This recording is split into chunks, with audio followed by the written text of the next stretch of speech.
morning, good evening, good afternoon. Welcome back to another episode of A Safe Space for Men. I'm your host as usual. Before we get started, please remember to rate, review, like, and subscribe to the podcast. I appreciate it. Every time I do that, I'm out of breath. Today I'm joined by two good black brothers. I got our usual co-host Antmoney here to my right, and then to the far right, I got Big Exclusive from the Big Exclusive Network. So welcome, guys. Thanks for having me, bro. Before we get started, I always start with mental health check. How y'all feeling? I'm good. Had to take a little bit of time to do some inward reflecting and kind of get myself back to a normal. But when I see those things in myself, correct it, give myself room to go through that and move on, so I can say I'm in a good space right now. What was going on? Just life stuff. When you have those children, stuff dealing with them. Then my uncle had passed away, and it was crazy because he was my favorite uncle. I even think we had talked about him on the show a couple weeks before that. Yep. And it was just death is a natural part of life, but he wasn't sick where I would have even seen it coming. So it was such a shock. How old was he? I believe he was about 77. But it was crazy because looking at him, you wouldn't have known. Right, but that's still fairly young. That's not like... You've lived a full life at 77. Yeah, don't tell me that, because that means I had my life already. Gotta make it count. Big Exclusive. I'm good, man. Having a little PTSD. With the conversation we had prior to coming on, talking about jail. But yeah, I'm in a better space now. Health is definitely back to almost 100%. That's good. Just lost an aunt. Quick rest in peace. Shout Sorry out to for Aunt your Gwen. Sorry for loss, brother. Sorry for your loss too, man. Appreciate it. But I honestly felt like I needed this. Okay. You know what I mean? Come kick it with the brothers. Talk about some stuff, take my mind off some stuff. But yeah, man, I'm glad to be almost back to 100%. Grieving here and there. Just recently lost mom and now Aunt Gwen. So, just trying to maintain, my head. I don't know, man. I'm just trying to maintain, some semblance of normalcy in this space that I'm in right now. So my daughters are a big part of that. Shout out to Kayla and Cameron. Without them, I'd probably be, in mental health crisis, honestly. But as it stands, I'm good. I'm feeling strong. Mentally, I feel strong. Mentally agile and fit, to be honest. So, yeah, I'm in a good headspace, and I appreciate you asking.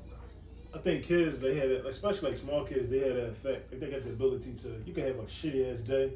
Yeah. And Jordan do that. I come in the crib, I'd be cooked, had a long day, a whole bunch of stuff happened, and she'd just be like, I miss you, Daddy, and she'll give me a hug. And to her, it's the greatest thing in the world, but to me, it's when you just completely reset my day. Right. You know what I mean? So it's definitely good, especially we both got girls. Right. They definitely really know how to, without even knowing, really know how to impact your day in a positive way. Yeah, it's that affection that comes from the girls. Yeah, for sure. So for you, because I asked Ant this before already, so this question is actually more for you. What does being a father mean to you? It means, number one, having the greatest job in the world, having the greatest responsibility in the world. I actually, until I had kids, I never thought I would be a dad, right? Because for a long time, I thought I couldn't. You young and you running around and reckless, what I mean? Raw dog and everything, and it wasn't nothing happening. So, hey, I was definitely and I just thought it wasn't in the cards for me. Maybe I was sterile or something. I never went and got checked out or nothing like that. I was young, like I said, and reckless. But then when it happened, my life went from, being all about me and that sort of selfishness that you have and that immortality that you feel like you have, to everything being put in perspective. And the funny thing is, all my friends, when I found out, I was having a baby, all my friends was like, "Oh yeah, you want that boy, right?" This, that. And I was like, "No, absolutely not." Now, and all my friends looked at me strange, like, why wouldn't you want a boy to, pass down the legacy and the last name? I'm like, man, I'll work for the last name so they don't have to. So regardless if they get married or not, they'll want to keep it and maybe hyphenate it or whatever the case may be. I just didn't think like that. What I was thinking about is all the shit that I did and went through growing up as a young black man or boy in West Philly down the bottoms.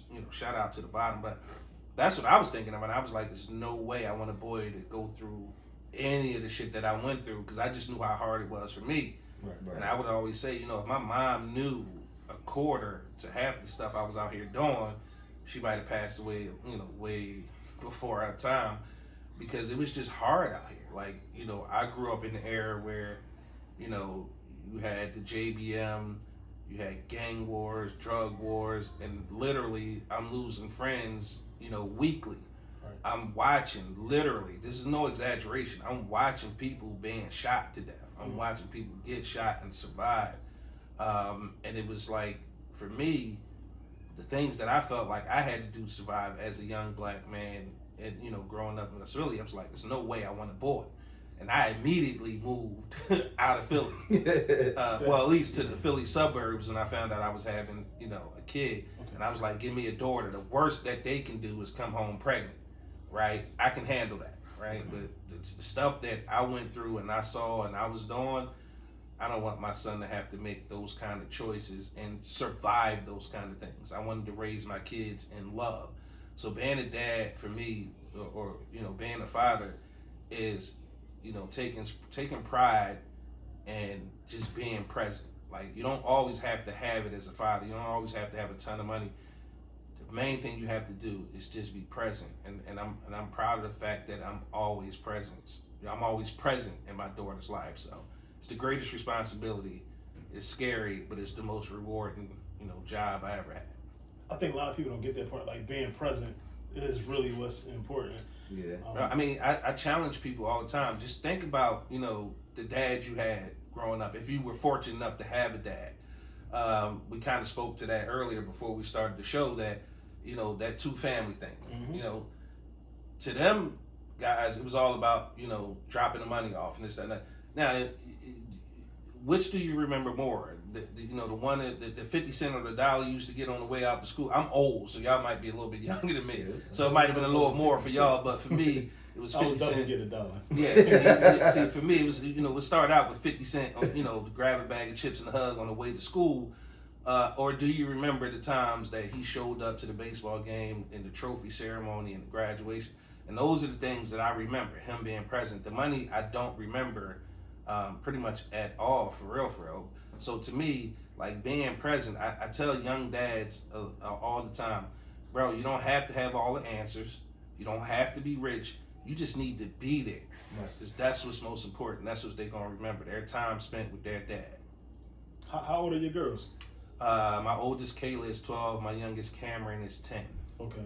And for you, well, this for both of y'all, like, when did you get it? Like, because I know for me, like, really get, like, being a dad, like, what your responsibility was it instant, or did it take some time? Because I know for me, like, being honest, like, I was young, I didn't know what the hell I was doing. It took, I want to say, I was probably like 6-7 years into, like, being a father till I fully understood what, like, my role was, like, what my job was. For me, it was instant. Okay. Because I didn't have, a father growing up. Okay.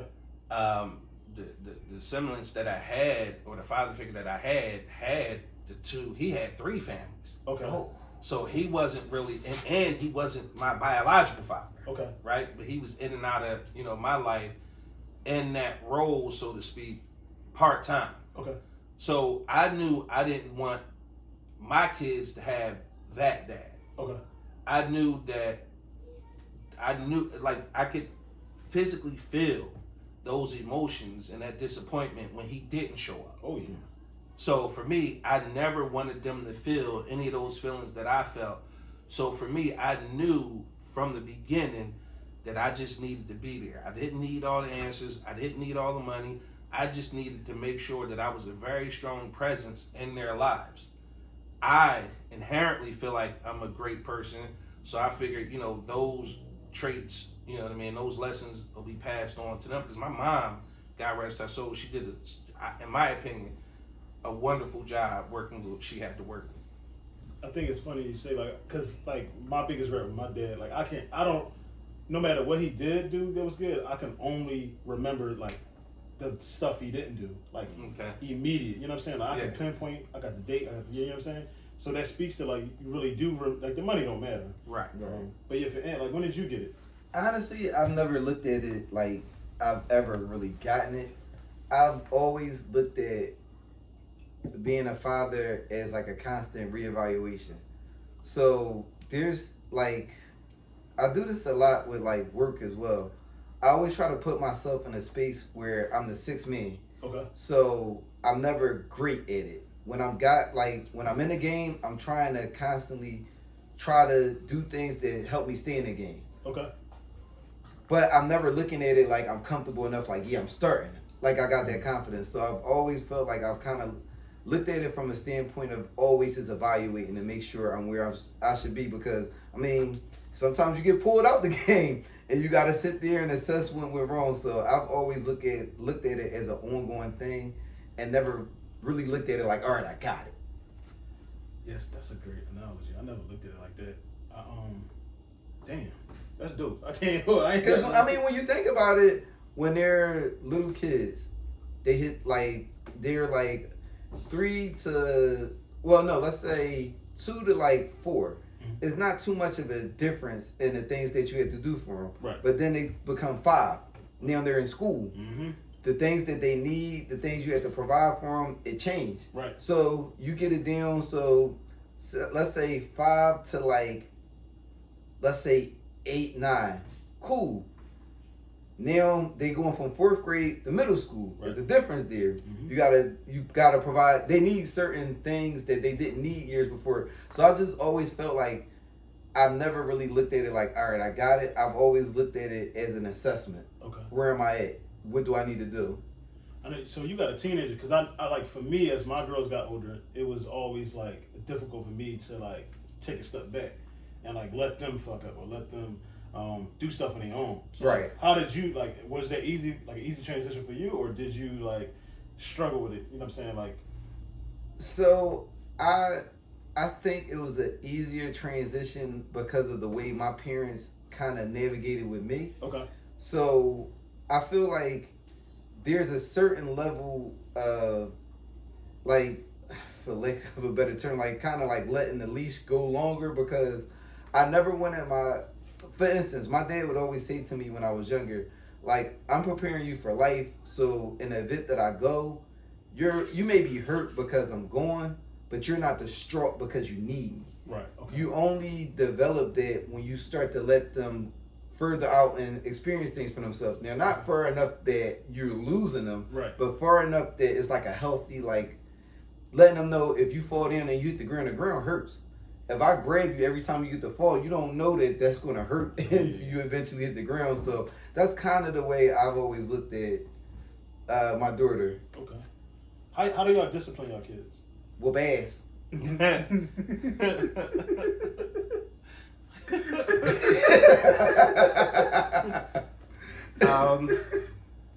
I gotta say I am still a firm believer in that.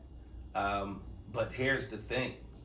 I think each of my daughters, it only happened to them once. Okay. And I hadn't had to, do it again, simply because, that was all they needed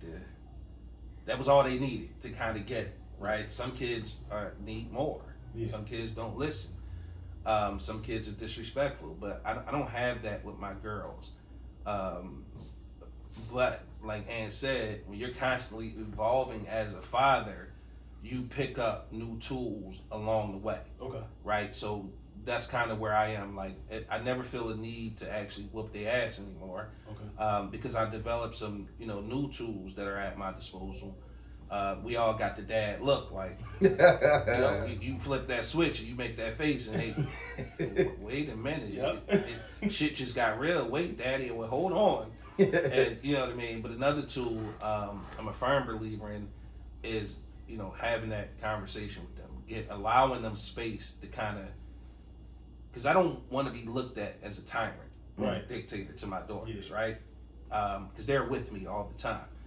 I like them to be able to express themselves. So that's another tool I use. Like, come on, let's have the conversations. Get it off your chest. Say what you need to say. Without fear any retribution, right? Let's just get those feelings and those emotions out, because I want them to be well-rounded, emotionally mature, women coming up as well. Shout out to you for having your kids. I'm like a big advocate for that. I think so. I think kids.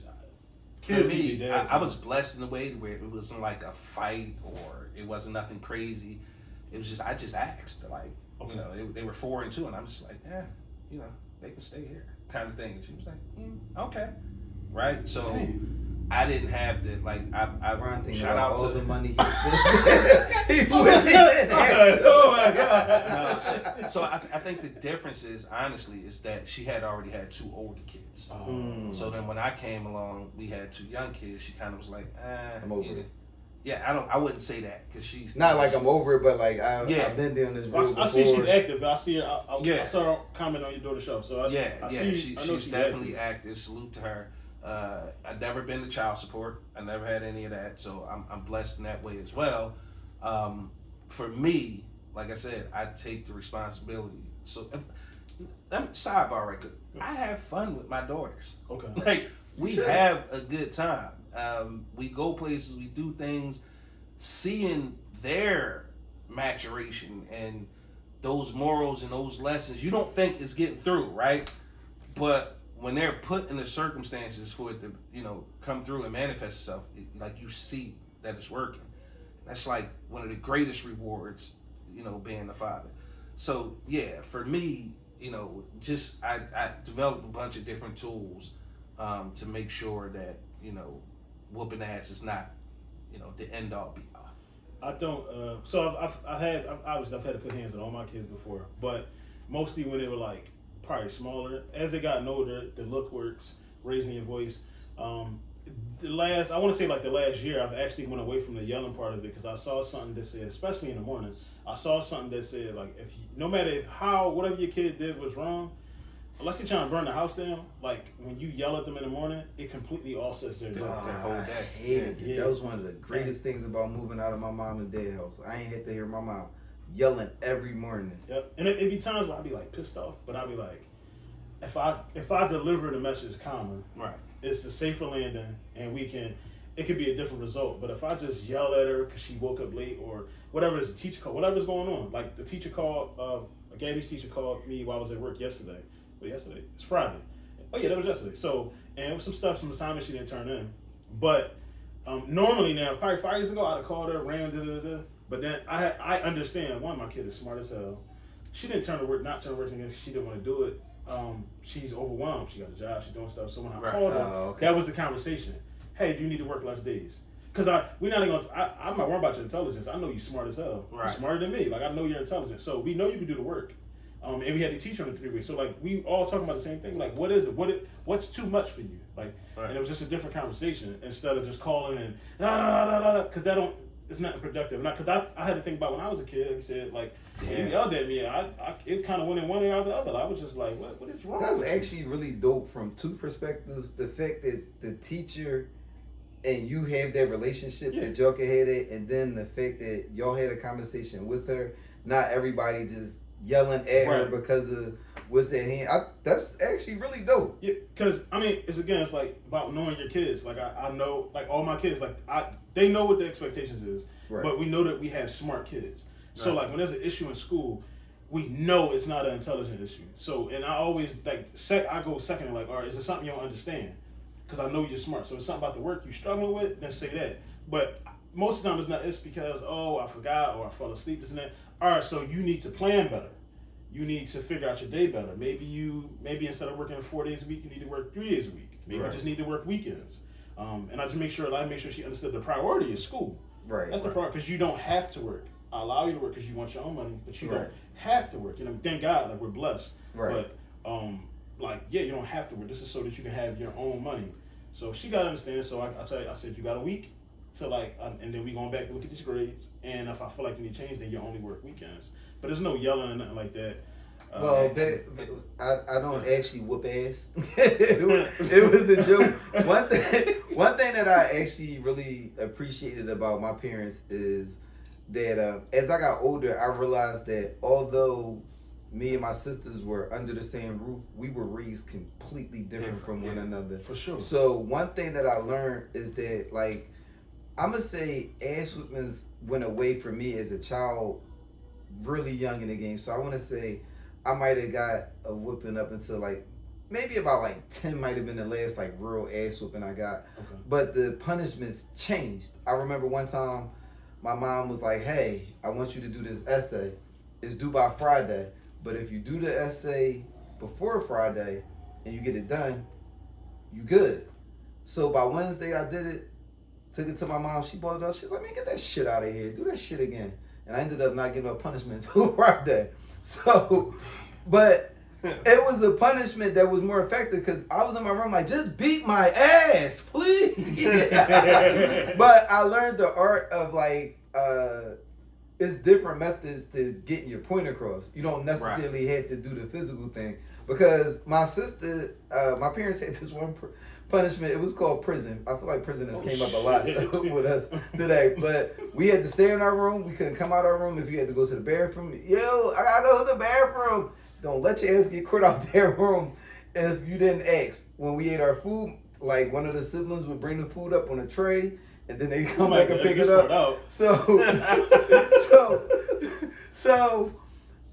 for me, I like people look at me and see that I have this outgoing personality, but I really enjoy being like secluded and isolated during the week where I'm not dealing with people. Okay. So that punishment did nothing for me. I mean, yo, I gotta go to the bathroom. Well, I'm just gonna take my chance to get my ass beat. It didn't bother me. My younger sister said that punishment killed her.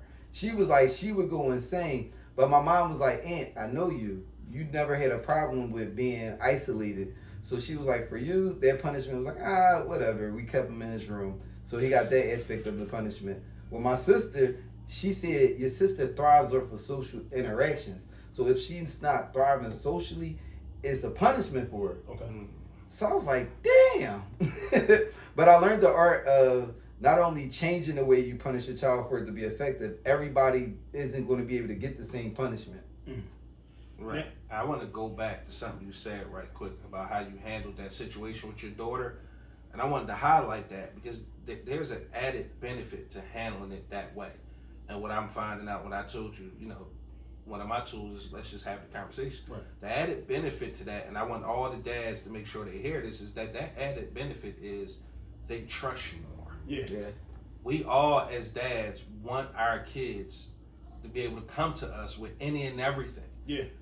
But if they don't feel like coming to you as a safe space and y'all can have that conversation and that dialogue, they're never going to do it. At all. So take a page out of, your book and my book, young dads.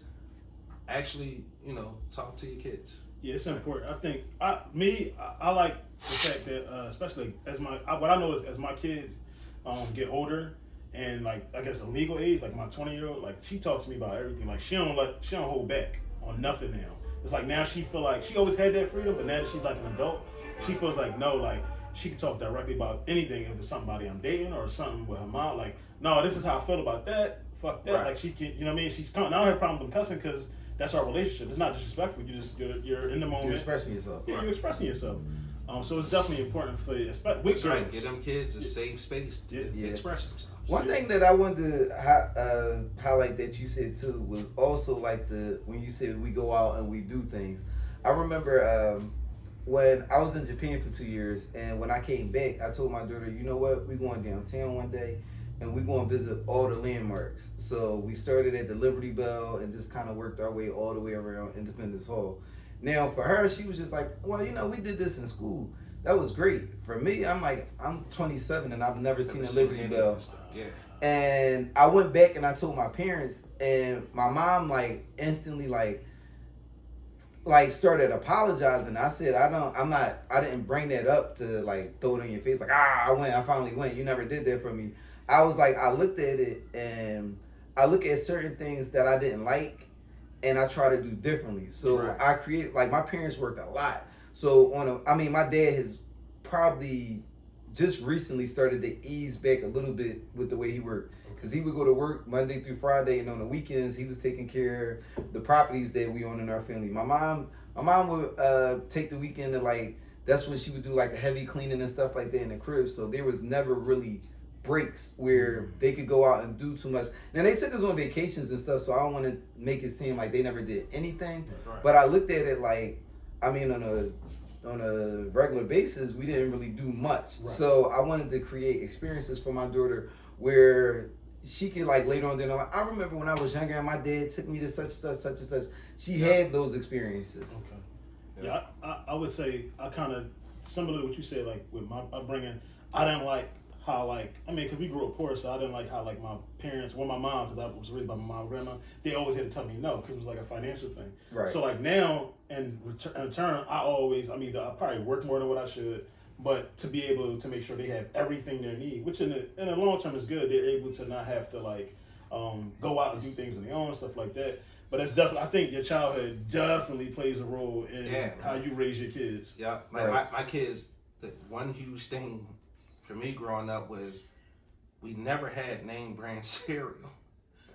My kids never had any generic cereal, bro. No, that's facts. Always had crispy rice. What's the one with the king in the tub? The king in the tub. King Vitamin. King Vitamin. Yeah. Bro, tell her this was I guess the knockoff Honey Captain Oats. Crunch. Honey Crocodile Crunch. Bro, yes, I'm telling you, my kids don't know generic cereal. And that was just that mental thing with me. Because it was always growing up. We never had, it was Murray's. Now, don't get me wrong. I was about to say, Murray's. about the shit on the Murray's. No, Murray's was clutch for the burgers and the barbecue sauce, steakums, the chicken patties, the wingdings, fish sticks, the wingdings. Right. Yeah, they was clutch for all that stuff. But the cereal was horrible. Yeah, right. It was terrible. Until you had real Honey Nut Cheerios, you had those Nut O's or whatever the hell bro, you didn't know what it was. So my kids, and that was just a mental, you know what I mean, some PTSD for me. They'll never have generic cereal. The fake Captain Crunch don't even hurt the top of your mouth. Yeah. Real Captain Crunch It go from hard to mush in 2.2 seconds. Straight soup. Yeah.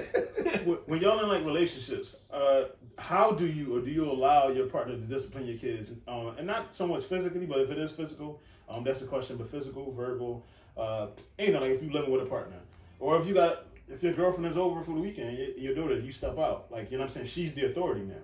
Right. So how do you allow them to step in and be the disciplinarian?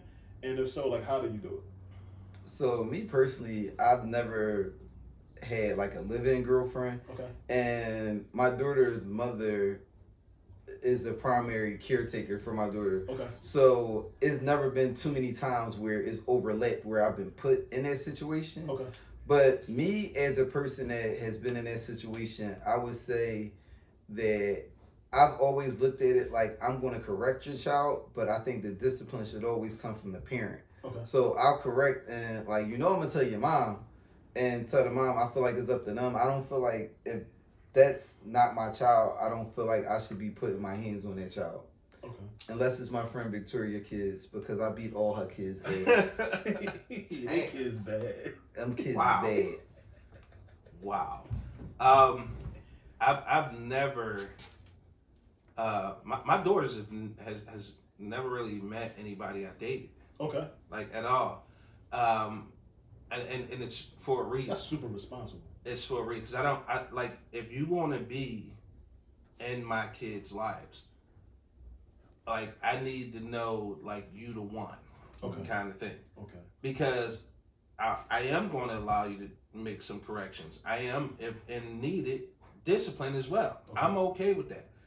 But you know how much I have to trust you. You know how That's solid the our thing, foundation has to be Yeah. in order for me to allow that. And see, the worst thing as a girl dad, you want your girls to see is your house to be a turnstile for women. Yep. They're gonna think that's okay. I Yep. never wanted my daughters to think that was okay. So they've never met anybody, or I've never introduced them to anybody that I was dating, because I just don't know how serious it is, and I want them to know that daddy is responsible, and when I meet that person, they're going to be around for a long time, and you can trust them. I'm not going to bring anybody around my daughters that I don't trust or that I don't think can teach them something. Okay. Like, I need them to be, not just a stepmom, but a role model, somebody for them to aspire to, to look up to and aspire to be. So it's super important to me in that way to make sure that I'm responsible enough to make the right choice. Okay. Like, because I've been picking bad. Was that a fancy way of saying you don't bring none of your hoes home, you just take them to the Blue Moon? Never to the Blue Moon.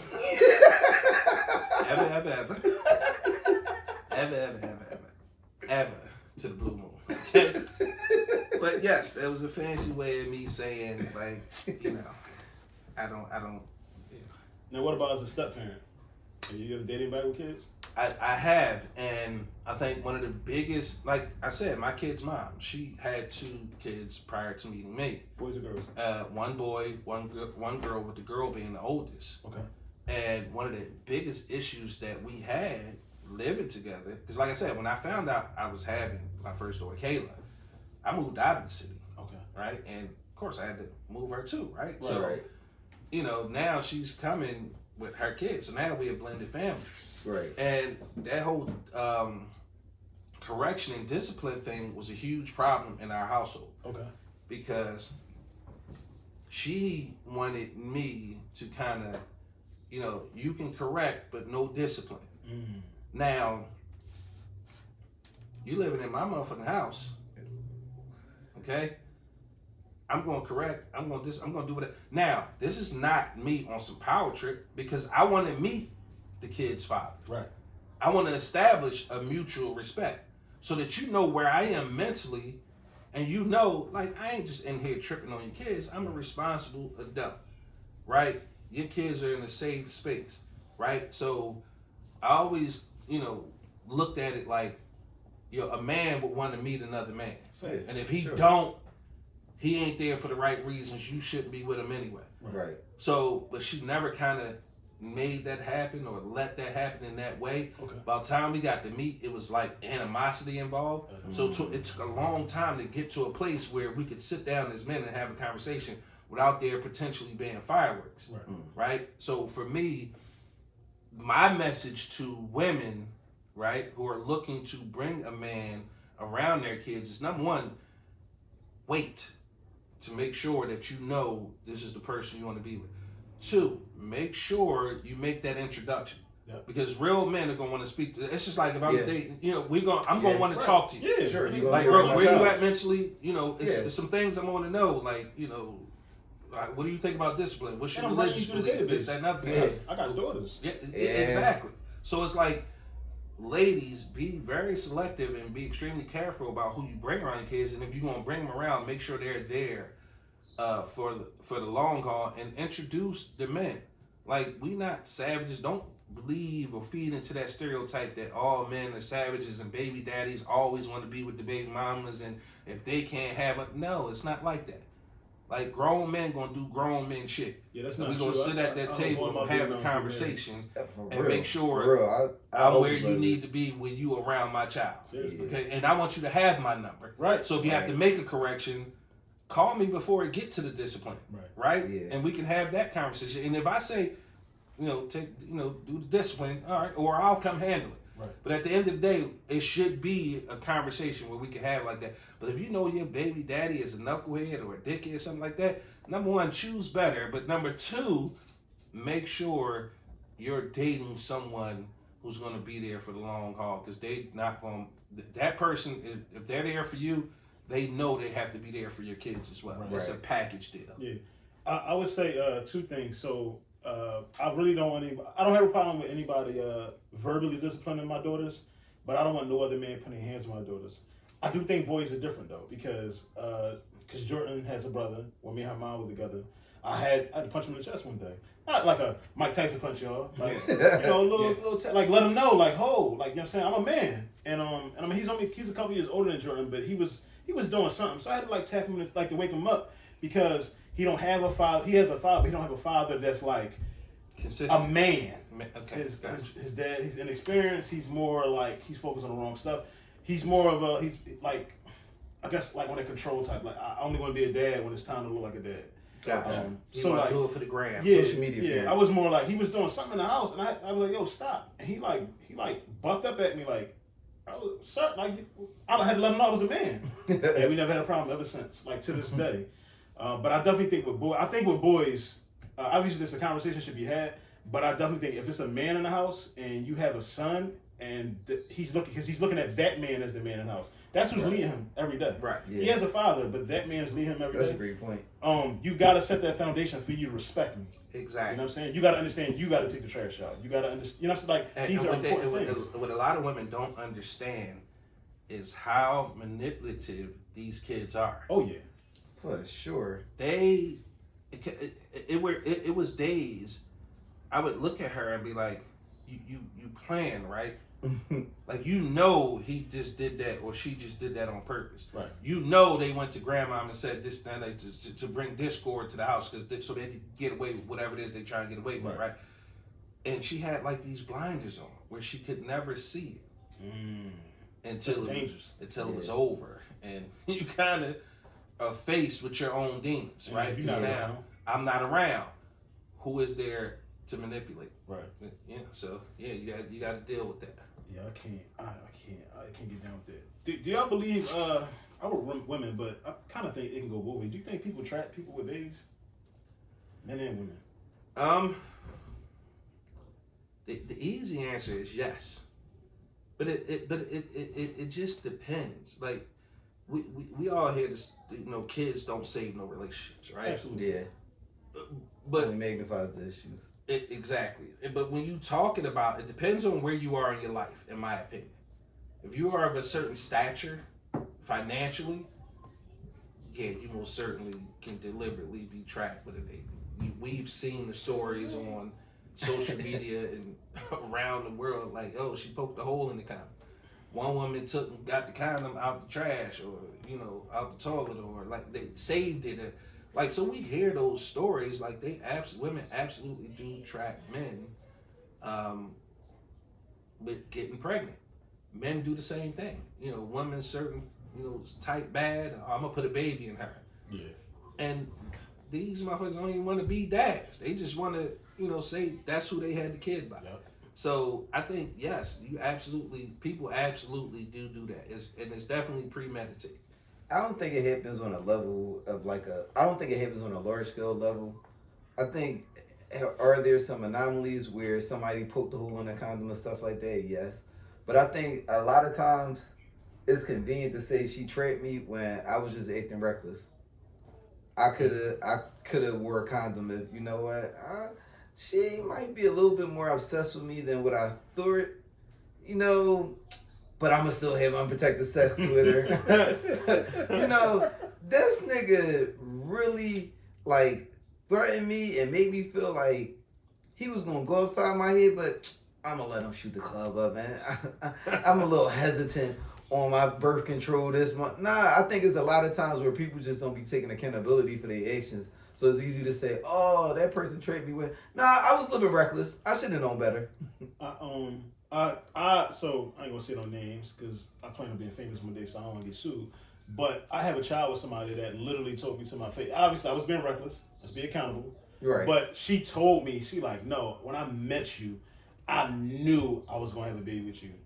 And she told me that. I mean, at that point, I realized she was crazy. But there are people out there that do that, and I know dudes, like he said, that have told me yeah, man, I got one of them.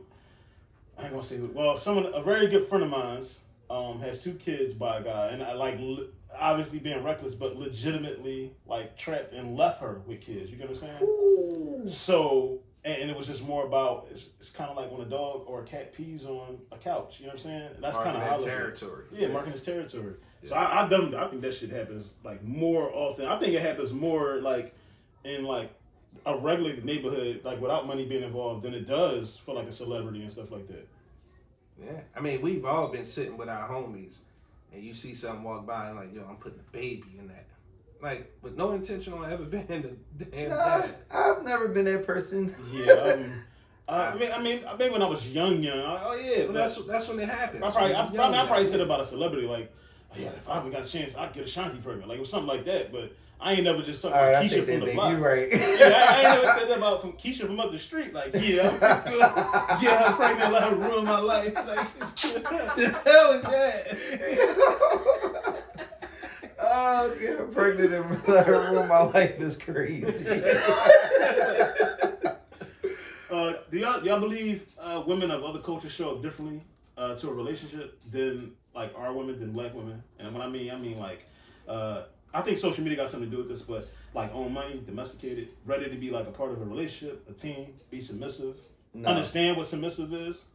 No, I think it's the same shit, just a different seasoning. Elaborate. I think that the problems that women are women. We're never going to always just agree with them. Right. So I think when we look at other cultures, I think it's easy to look at them like, oh, they got it made over there. Like, oh man, Puerto Rican women are so submissive and this, that, and third, and bad shit crazy. I think it's every ethnicity has that. What you say? They will stab you. Yeah, for sure. And then call all 20 of her older brothers. I think women is always going to be some kind of friction between men and women. I don't think just because she's of a different culture, she's automatically going to come in with a different subset of values that's going to be like, oh, man, we got it made. Respectfully, I disagree, Ant. Okay. Only because there are cultural nuances when it comes to how women are raised in that culture. Okay. Again, will any woman submit? Yes, if they feel like they have the right person to submit to, yes. But some women coming in have an understanding about what their role is because that's the way they were raised. Okay. Right? Some women come from other cultures like, yo, the only way for me to do this is to be married. Okay. Some women come in like, yo, my husband is the breadwinner, the end all, be all, alpha, omega. I'm submitting to what he says because he runs our household. None of these scenarios are a bad thing because in those cultures, that's what happened. You have arranged marriages in certain cultures. You haven't met this person a day in your life, and your family said you guys are going to be together as a married couple. And she goes in with the understanding that this is going to be my husband. I'm going to submit to him. I'm going to give him kids. I'm going to take care of all his needs and this family that we create. Black women have been kind of like shit on for so long. Yeah. Okay. Like black women, I just believe they're so traumatized, keeping with that accountability, by black men that they had to develop, these certain mindsets to kind of feel like they have some leverage, maybe have an upper hand, or maybe feel equal in these relationships that they're coming into. It's been a campaign, something I've been saying for a while on my show. Like we got to protect black women. And you listen to people like, all right, well, I guess I jump in front of. I ain't jumping in front of no bullet for no bitch or something like. That's not necessarily what that means. Black women are targets from the inside out, from in the culture and outside the culture. Yeah. Right? They're fetishized by other ethnicities. Right? Inside the culture, they are demeaned and hated on through colorism, right? And then body shaming, right? Because let's keep it real. Having a fat ass and big titties wasn't always fashionable, right? Yeah. So you got to understand, like, they have their own PTSD that they have to deal with in and out the culture. So they develop these mechanisms so that they can feel like they have some control over their situation and their lives. The bad part about that is, because this could get so much deeper with what they did in the 70s, 80s, and 90s, taking the men out the household. Welfare, yeah. And this is what I'm saying. Like, so this conversation can get so wild. But to answer your question, yes, there is a difference, but it's not, any fault of their own. Like, men, black men, we have to do a better job of taking care of our black women. We have to show them something different. Black women have to do a better job of being more selective of the black men they allow in their space and procreate with. I think the responsibility falls on both of us. I think so. I think some of the trauma is passed down like generationally. Absolutely. But I also think like for our generation, and I'm gonna include all three of us, like the women have to be, or there's got to be a way for them to be more trusting, because our generation of black men aren't necessarily doing the things that our uncles and great uncles was doing in the 70s, the 80s. We're not on crack. We're not selling crack. We're not going to jail. We actually got jobs. We got careers. We take care of our kids. We don't cheat. You know what I'm saying? And I get like the previous generation of women went through those things, but their daughters didn't experience that stuff. They're hitting the dating field with that mindset of, black men ain't shit. And not all, but just they're liars, they're cheaters, they still. But see, that goes back to that cultural difference we were just discussing. I just told you that some marriages are arranged, and some cultures you go in submitting to that man. Right. Black women are being raised like, girl, you better have a secret bank account. Yeah. So that if it don't work, or when it don't work, you got something to fall back on. Those prearranged marriages don't have anything to fall back on. Okay. Those women in other cultures who go into those relationships with those men who submit immediately don't have anything else to fall back on. So it's like they're being conditioned for failure, right, so to speak. And men, black men in the community, we're being conditioned similarly, right? When it comes to black women. Like, bro, I don't trust these hoes. Hoes ain't shit, but you see what I'm saying? Yeah. No, when you think about that, that level of conditioning on both sides, we're doomed to fail unless we start to unlearn some of this shit. Yeah. Right? We had that show on that people got pissed at me. Y'all got to do a better job at dating. Y'all ain't asking the right questions. Yeah. You see what I'm saying? And they like, oh, you mean you gonna ask her credit score? Yeah, I want to know. What am I getting myself into? That tells me if you're responsible. Come on, bro. Like, certain questions like, yo, do you want more kids? Some people, that's a deal breaker. You understand what I'm saying? Like, yo, you file taxes and and people are up in arms. Oh, some stuff is just too no, it's not. It's not. Sticking your dick in somebody recklessly is not too personal, and asking a question that is wild to me. So that's probably why I'm single, because I be asking, I guess, crazy questions. Yeah, I think, like, I agree with you. Like, it's kind of insane, because these same people, men and women that say that those questions are too, like, deep, will sleep with the opposite person on the first night. No, what makes me mad is no condom. They feel like they was bamboozled. Right. I was being the representative. No. You asked first of all, it's hard nowadays. It's way too hard for you to get bamboozled, right? Yeah, it's like, too much information out there. It's too much information out there. For $9.95, I can tell you what Ant's social security number is, where he live at, his date of birth, all that. I can see the But no, realistically speaking, like, if you get bamboozled, it's because you wanted to get bamboozled. Yeah. You wanted to ignore the flags because you was thinking, downstairs instead of upstairs. Like, as we know, a lot of men and women, it's the circus. They run around collecting these red flags, and then when it don't work, they want to pass the buck.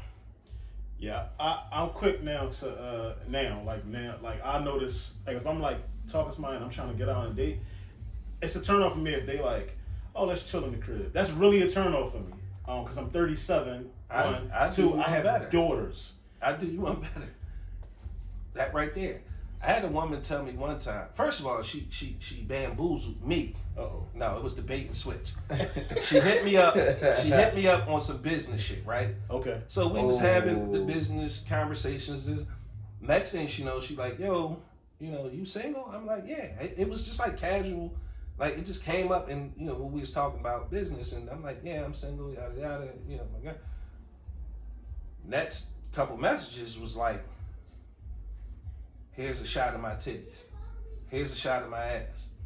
Like, whoa, what are you doing? I'm cool. I'm not even in that state of mind. That text thread? I can show it to you. But yeah, so and now I'm no longer interested in business or anything personal. Right. So now because I'm not interested in anything business or personal, now there's something wrong with me. Yeah. Oh, you know what I know? Older women, now I'm starting to Now I'm sassy. older women lead with that now.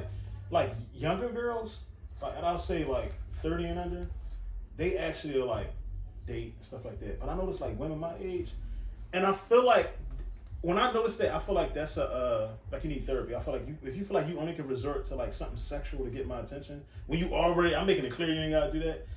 That means you have nothing else to offer. Yeah. Nothing. And you know what goes through my mind and why I turn and run immediately? Because to me, it's like, if you sent that to me, I mean, other times you man, Right. dealt it, bro. Right. How many other people got these same Right. Jones in their phone? You know, I actually seen that happen one time. I was out. Everybody And one of saying booty pit. my homies was like, yeah, do you talk to such and such? So my other homie was like, I might have hit her up on the phone a couple times. Why? So he was like, yo, she be telling me she like me. I'm younger if I was a little bit older. But she sent me these pictures, and no lie, he pulled out his phone, same exact 3 or 4 pictures, and I was just like, damn, she be running it up like that. Yeah, and like you said, I'll be famous one day. I don't need that. No, seriously. I really think like a grown man there. You know what I'm saying? Like I don't need that. You know what I'm saying? I'm 22-year-old me, maybe. Yeah, but you for sure would have got me with that. Oh, word? This was what's the adding? I ain't 7. It's like, you know what? I done had so many booty pics in my day. You know what I'm saying? Like it doesn't impress me. What do y'all think we could do better as men to show up to these relationships?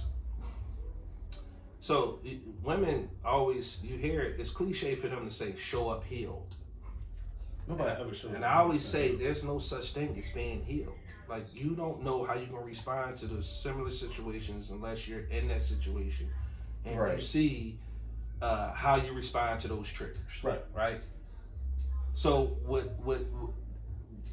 what's better and how I think men need to show up to these relationships is with understanding. Okay. Understand she's not going to be perfect, but she can be perfect for you. Okay. Understand that she's not going to check off all 25 of the boxes that you need or you think you need to have a great relationship. Understand coming into it that men, we need to do a better job of dating our women. What do I mean by dating our women, right? Yes, I mean go out. But dating and courting somebody encompasses a lot of different things. I absolutely need to be mentally stimulated. Right? We can go to dinner, we can have great conversations, we can talk on the phone, challenge me in some way. Because I'm going to challenge you. So we need to show up more creative and show up with the intent and honesty. If you just want to hit, brothers, I promise you, there are women who only want to hit just like we only want to hit. Show up honest, show up transparent, and ready to do the work. Relationships are work. They shouldn't be hard work, but they are work. Show up ready to work. First and foremost. I was going to ask her, but she fell asleep. So what was the question again? How do we need to? How do you think us as black men can show up better to these relationships, better prepared? I think What can we, my fault. The exact question was, what can we do as men to show up to the relationships better? I think it's a lot of what what he just touched on, and I mean, me personally, I show up and I'm evaluate. Like you said, I'm not looking at this person to have all the boxes checked. I look at the person, see what they have, and kind of evaluate. All right, this is what the person has. X, Y, Z. Is this something that I can work with, or is something in here so critical that I don't think I would be able to go forward with it, and kind of go from there. Whereas, like in the past, I did come with these high expectations, and not that I was like making sure that everybody had like fit in this box that I was looking at, but I felt like my expectations at one point were really unrealistic. Okay. Whereas I started to look at it like, all right, this is what the person has. Can I deal with it? Go forward, see how things kind of vibe, and then also like with my theory of parenting, they're like 6 men mentality where you evaluating and like, am I doing enough to stay in the game, and am I doing something that's going to put me on the bench? You know, when I'm on the bench, I'm thinking about what I gotta do to get back in the game. Right. That's kind of the mindset that I have about that as well. I think like for us, like you said, being honest, asking the right questions. But for me, like I'm super observant. So when like I'm talking to somebody, I'm dating somebody, I'm watching how their interaction is with like a waiter, if their mom called, if the baby dad called, if the kid called, if the job called. I'm looking at your reactions, and then I'm also taking the information about stuff that's going on in your life. Like if I notice like you always complaining about like bills are late and stuff like that, but every time your job call you for OT, you turning it down. That's a red flag, because that tells me that you're irresponsible too. Like that's not a priority. You know what I'm saying? If you can't have a conversation with the person you got a child with, without arguing and stuff like that, all right, you probably can't have a kid with me. You know what I'm saying? Not that I want anymore. Right.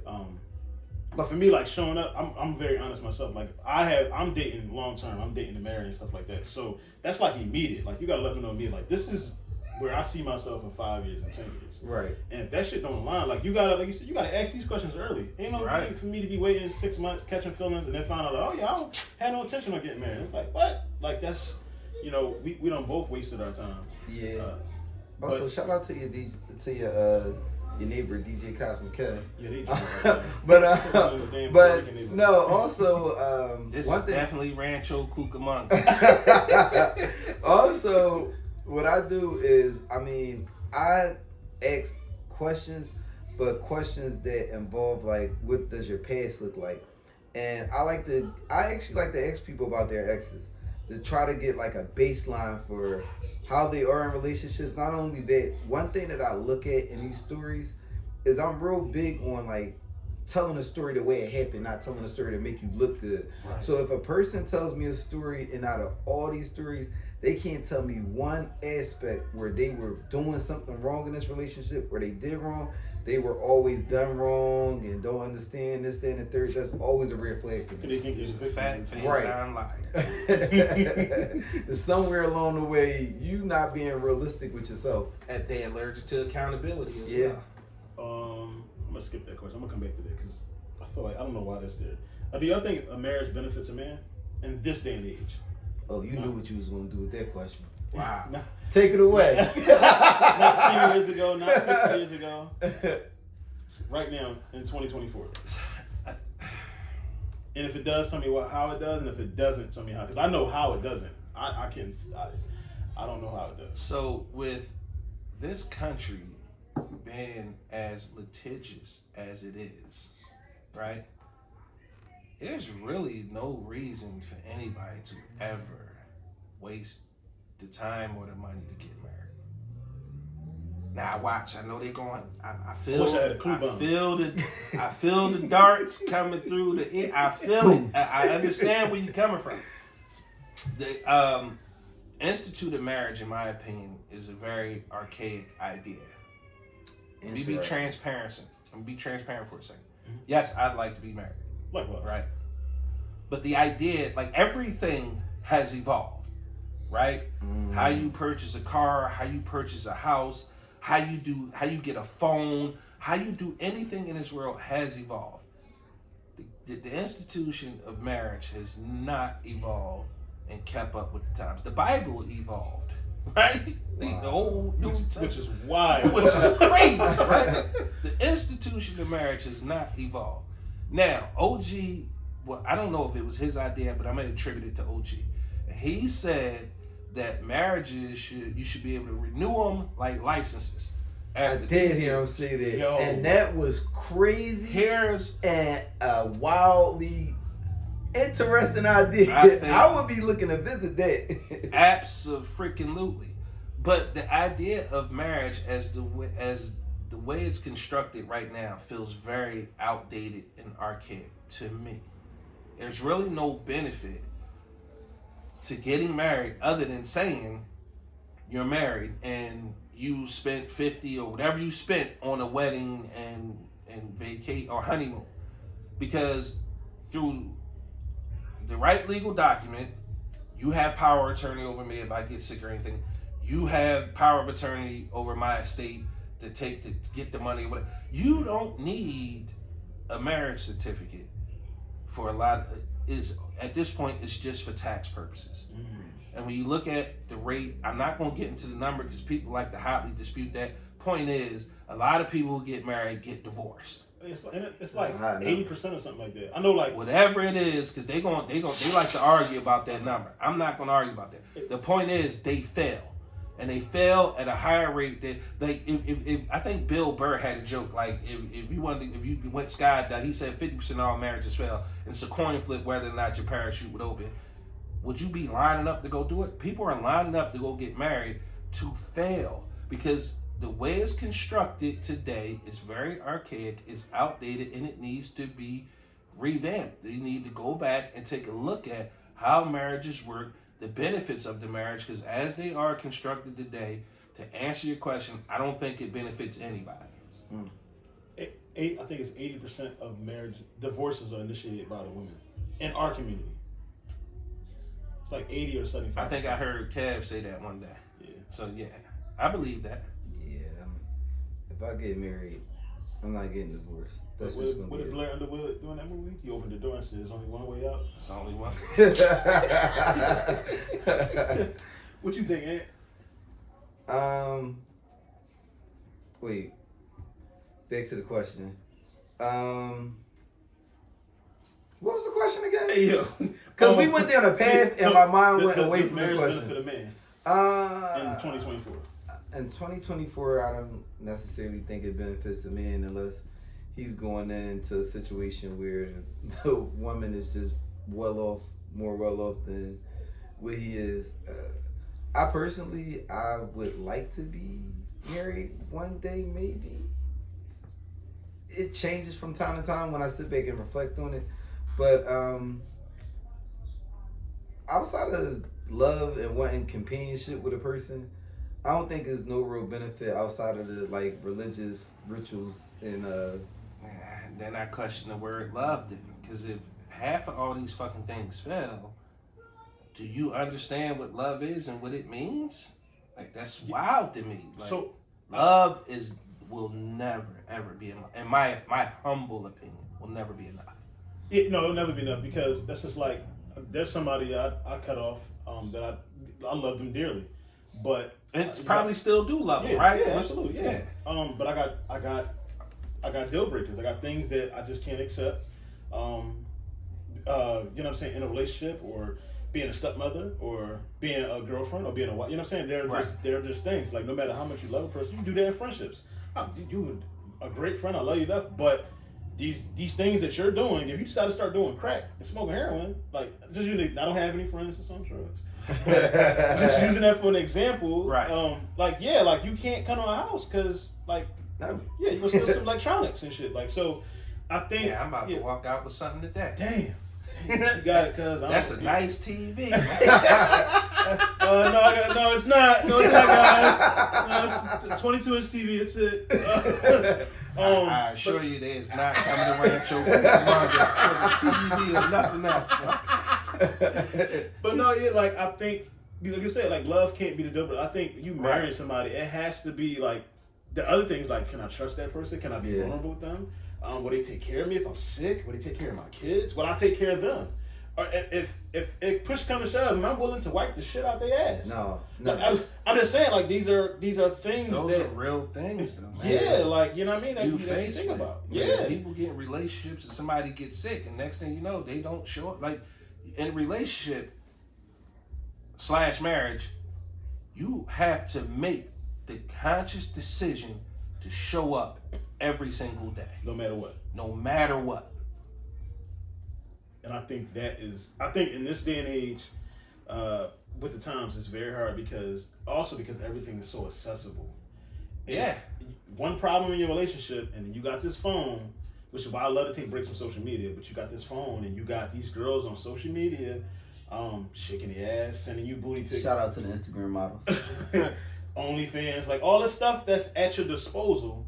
Right. And it makes you look at your partner. You quickly forget all the good that your partner has done, has been doing, and will do because of these two bad things or these problems they're going through right now. The same thing women with men. They go on Instagram, they got all these men on their DMs they've been ignoring for the whole 6 years of relationship. But now something happened with you guys. But see, that's another thing. Why that person ain't blocked yet? And see, there's certain stuff that just I'd be like, you invite into your situation. Make that marriage license every 2 years. It costs you $1,000 to renew it, or it's free to absolutely dissolve the shit. And that'll tell you whether or not that person want to be with you for another 2 years. That leads us to the next question. It's like, so do we really want to go back? Do you think people are waiting for each other at the finish line? Mostly women, but I ain't want to like keep gearing it towards women. But do you think people are waiting for like the person they want, like? And when I say the finish line, waiting mostly in reverse, because I've never dated a woman and necessarily cared about her financials, like other than like credit. I don't care how much money she has. I want her to have a job. But do you think that sometimes women are waiting for, like, it's kind of like we talked about this a couple weeks ago, how like the girl that didn't pay you no mind when you was 22, right? When you was like struggling trying to figure it out, and then now like everything is good with your life.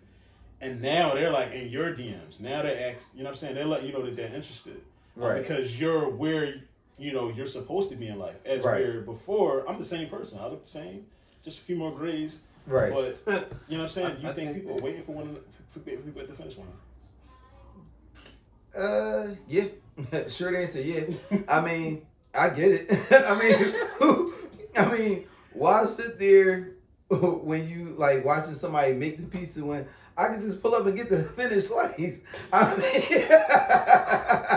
I get it. Is it right? No. And if you allow it to happen, I mean, that's on you. But short answer, yeah, I could definitely see that. I think, and I don't, like you said, want to get, because I think men and women do it. Women do it at a higher rate because as women, like, they understand they have a window, right? Before that proverbial, what Kev you say, that wall. It goes to that 37-year-old sending booty pics. You see what I'm saying? So they have a window of time where they're going to be at their peak, right? So they have just that short amount of time to make a decision on whether or not they're going to do something with themselves so that they can independently take care of themselves if they have to, or some women use that window to get the enhancements to drive around the track, to sit at the finish line and wait for the person they deem financially fit enough to take care of them for the rest of their life. Because it's kind of things you kind of go full circle, right? If they were dating right, you wouldn't fall for that trap. Oh, right. If you what else did we? If you were dating correctly, you wouldn't fall for that trap because you have all the necessary information at your disposal. But you also wouldn't fall for that. That fucks me up because it makes me think I'm in a hospital every time you go on. Because my mom worked at a nursing home too for like 30 years, and that was one of the staples in there. But what was my point? Make better decisions or date better. You wouldn't get caught at the finish line. Getting trapped by a baby, it wouldn't happen. Again, if you're dating more responsibly, you can't get trapped. Right? Because you understood what you was getting. and let's just be honest, fellas. Cat Williams said it. Niggas, something we know we ugly. We got a big nose. We just get over it fast. Like Cat Williams said, I damn sure got a big bell pepper nose. Niggas like, I'm ugly. I understand.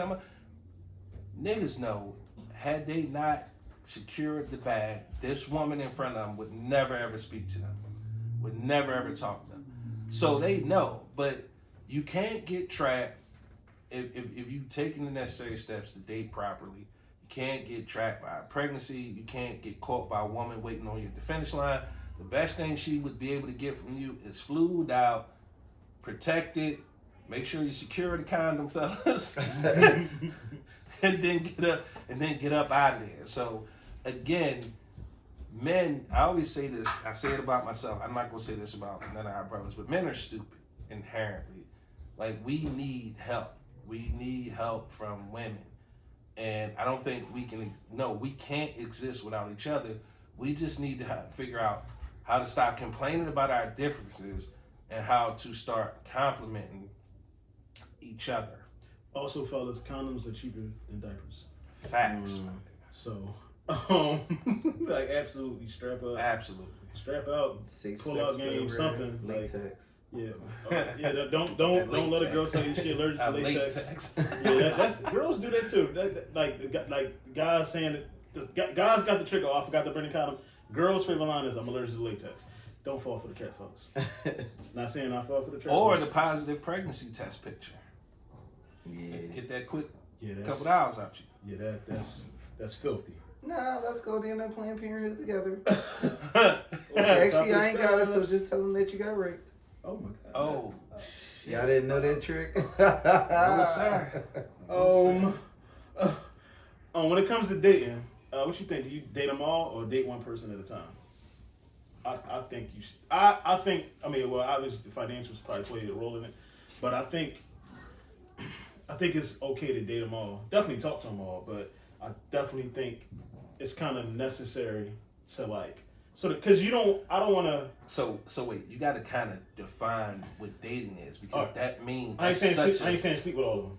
Okay. But definitely don't sleep with all of them. No. Why but not? now, wait a minute, because. Why? She will write up. Why? No, because in my mind, dating can mean something completely different. Because I had a woman tell me one time, like, yeah, I'm dating them. We sleeping together. Like, wait a minute. That's when you start sleeping with somebody, you done went beyond dating. Yeah. And that's just in my humble opinion. No, you have. And in my mindset, that's why I said you got to clarify what dating is, because a lot of women be dating, and you like talking about date them all, sis, and be sleeping with them all. No, So don't sleep with them all. Dating, to me, is like getting to know many different people. You're going out, getting to eat, museums, ice cream dates, whatever, picnic, whatever it is you're into. Go get a Sixers game. If you want to date them all and do them all, do it. But I do not encourage you to sleep with them all, because that leads to other problems. I say date them all. I feel like if you date them all, and just be honest about where you at. Like, I had a friend recently that went on a date with a guy, and his phone started blowing up, and she was like, answer the phone. So the dude was like, she was like, answer your phone. For one, it's annoying me because this girl was calling back to back, interrupting our date. But answer your phone.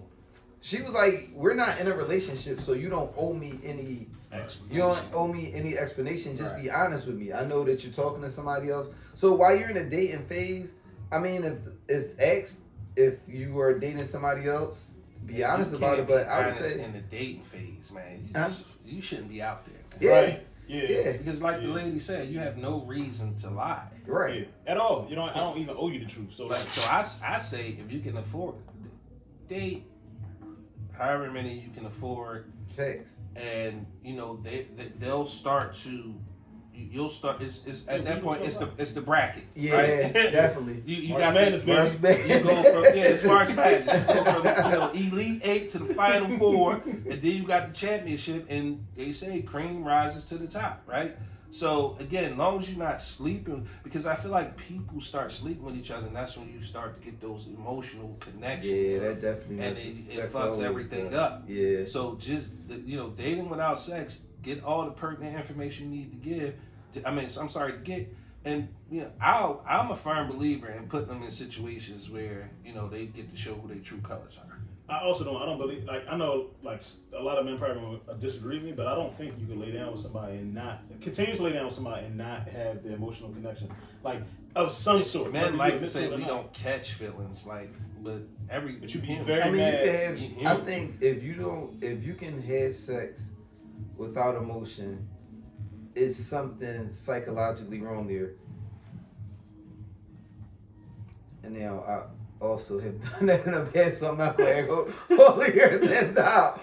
But it's not natural. Like I remember having a conversation with a friend, and I was like, it was this one ex that I had went back to at the time, and he was like, man, y'all just gonna end up back together. And I was like, nah, there was no emotion there.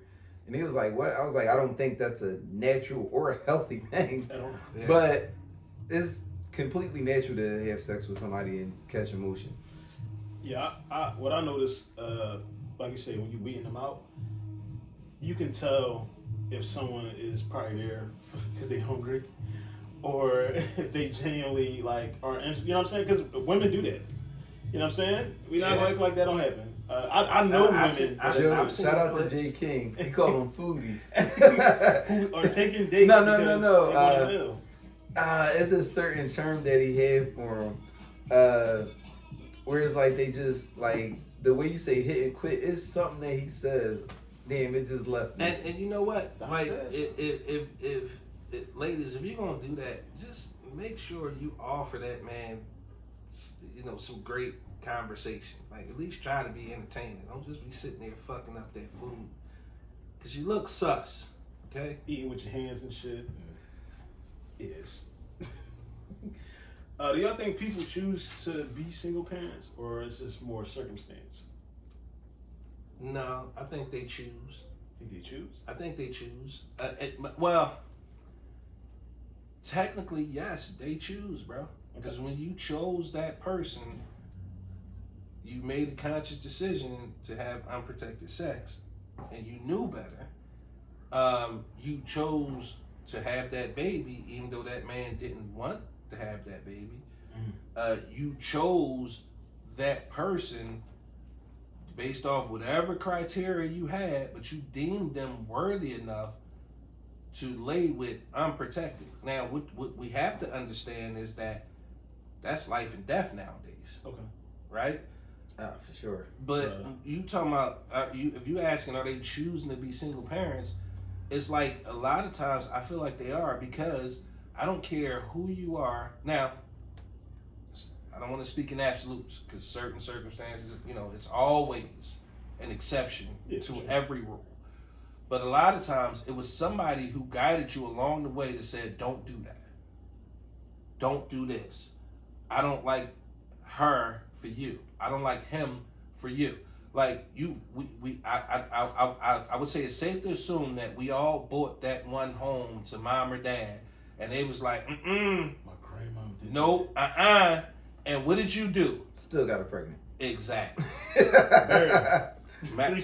You see what I'm saying? So you made a choice. Now, I don't think that's necessarily saying. Like, you dumbass. Big dummy. But yeah, so yeah, your choices lead you to being a single parent. Okay. Now, when you say single parent, I think I don't agree with the way the term is used, because my daughter's mother is single and a mother, but you're not doing this by yourself. So I think some people say single parent or single mother. We may not be together, but don't ever put on a front like you're just doing everything from the muscle, right, unless you're doing something with the absent parent. Right. At that point, it's always presumed that other parent is a deadbeat. Right. So I get what you're saying. Right. Like my daughter, I might not be able to be here during the week to make it to certain events and stuff like that. But me and my daughter, we talk every day. I mean, not that finances goes into raising a child, but it does play a part. Absolutely. So I mean, I provide my daughter's mother with stuff, and then like certain stuff. There's been times where I just happened to telework during the week. So my daughter, for instance, had like a ring ceremony, and her mother was like, I'm teleworking on.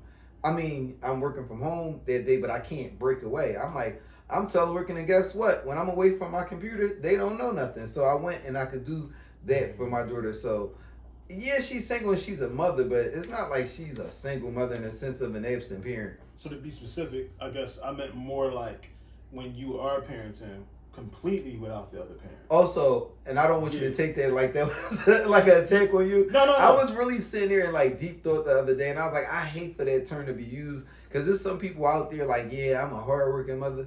No, that dad is over there doing something too. Y'all might not be together. You might not be the primary parent, but if that other person is present and doing their part, you're not a single mother in that sense. Like I know mothers who are single mothers, and when I say that term, I mean like the dude is completely uninvolved with the children. And it's not because of anything she did, it's because he's choosing to not. Also, she's choosing not to hold him accountable because there are things you can do. Yeah, sure. Yeah. You know what I'm saying? But like, so that I probably just answered the damn question myself. but I mean more along those lines. Like when you obviously you have a child and both parents are alive and they're part of the kid's life. You're not a single parent. You're co-parenting actually. Right. You know what I'm saying? You're sharing the duties of the child. But I mean more like when the other parent is completely uninvolved. Like, do you think people choose to do that, or is it more just like circumstance?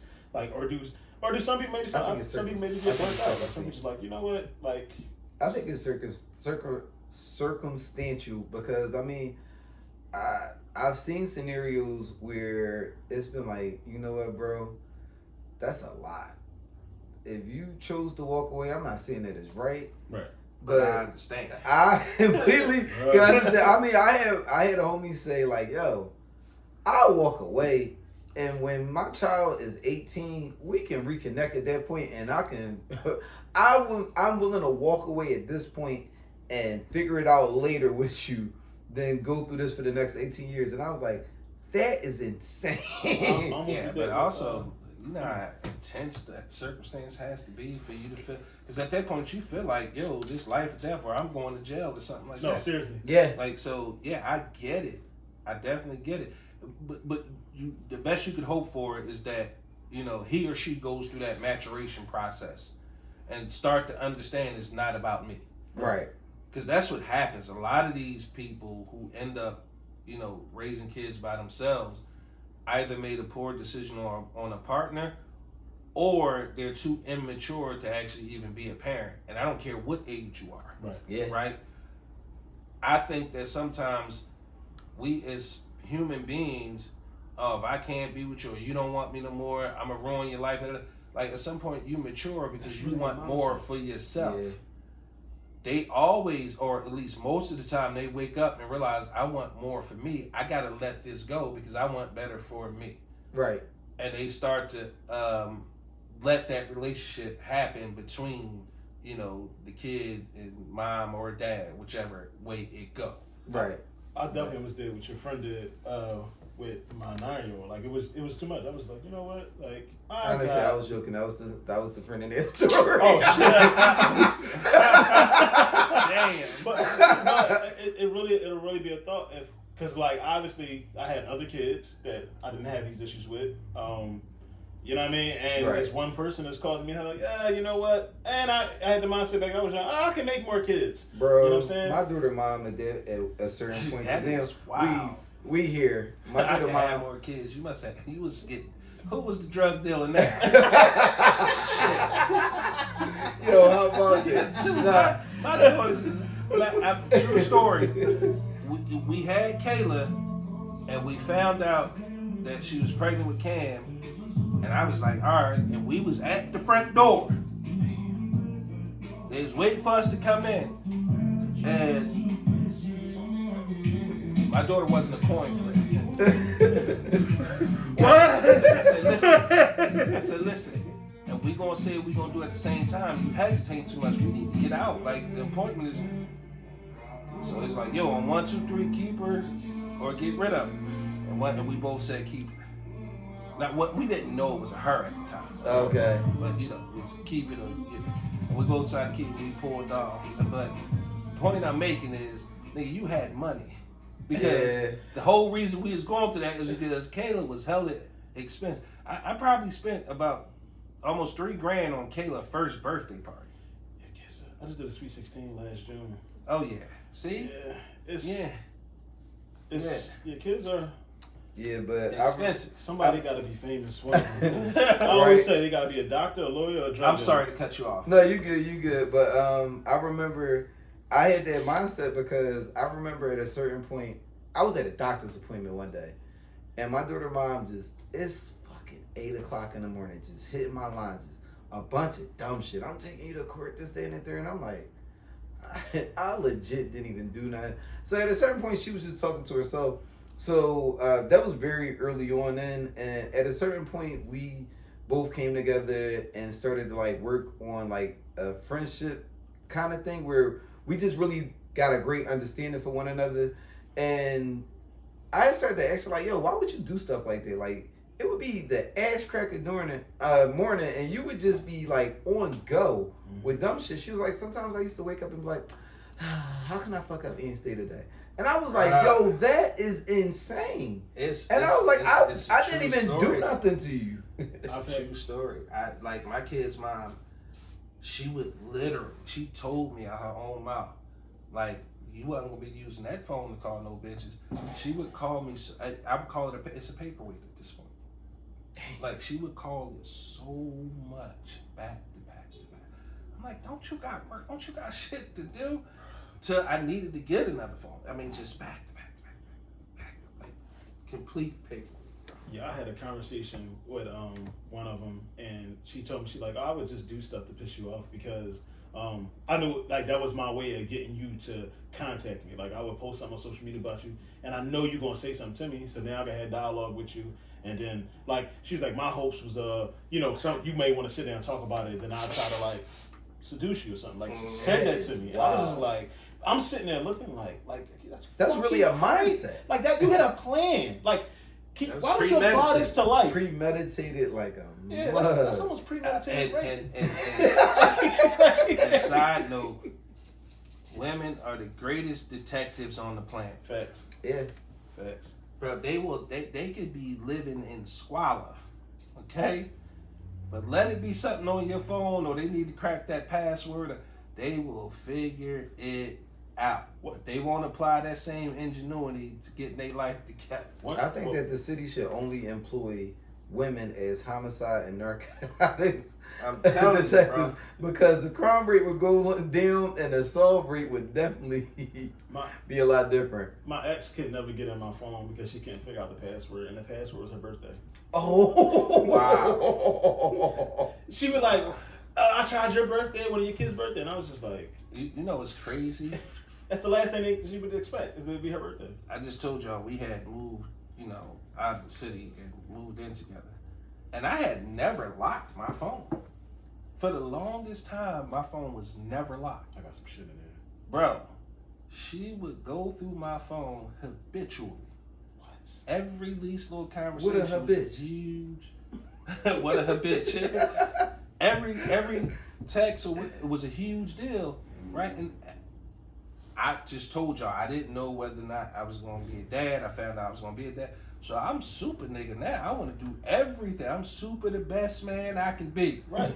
I'm doing everything. I cut all the bitches out. Everything that got the new crib, new car, like I'm trying to be the best man that I can be.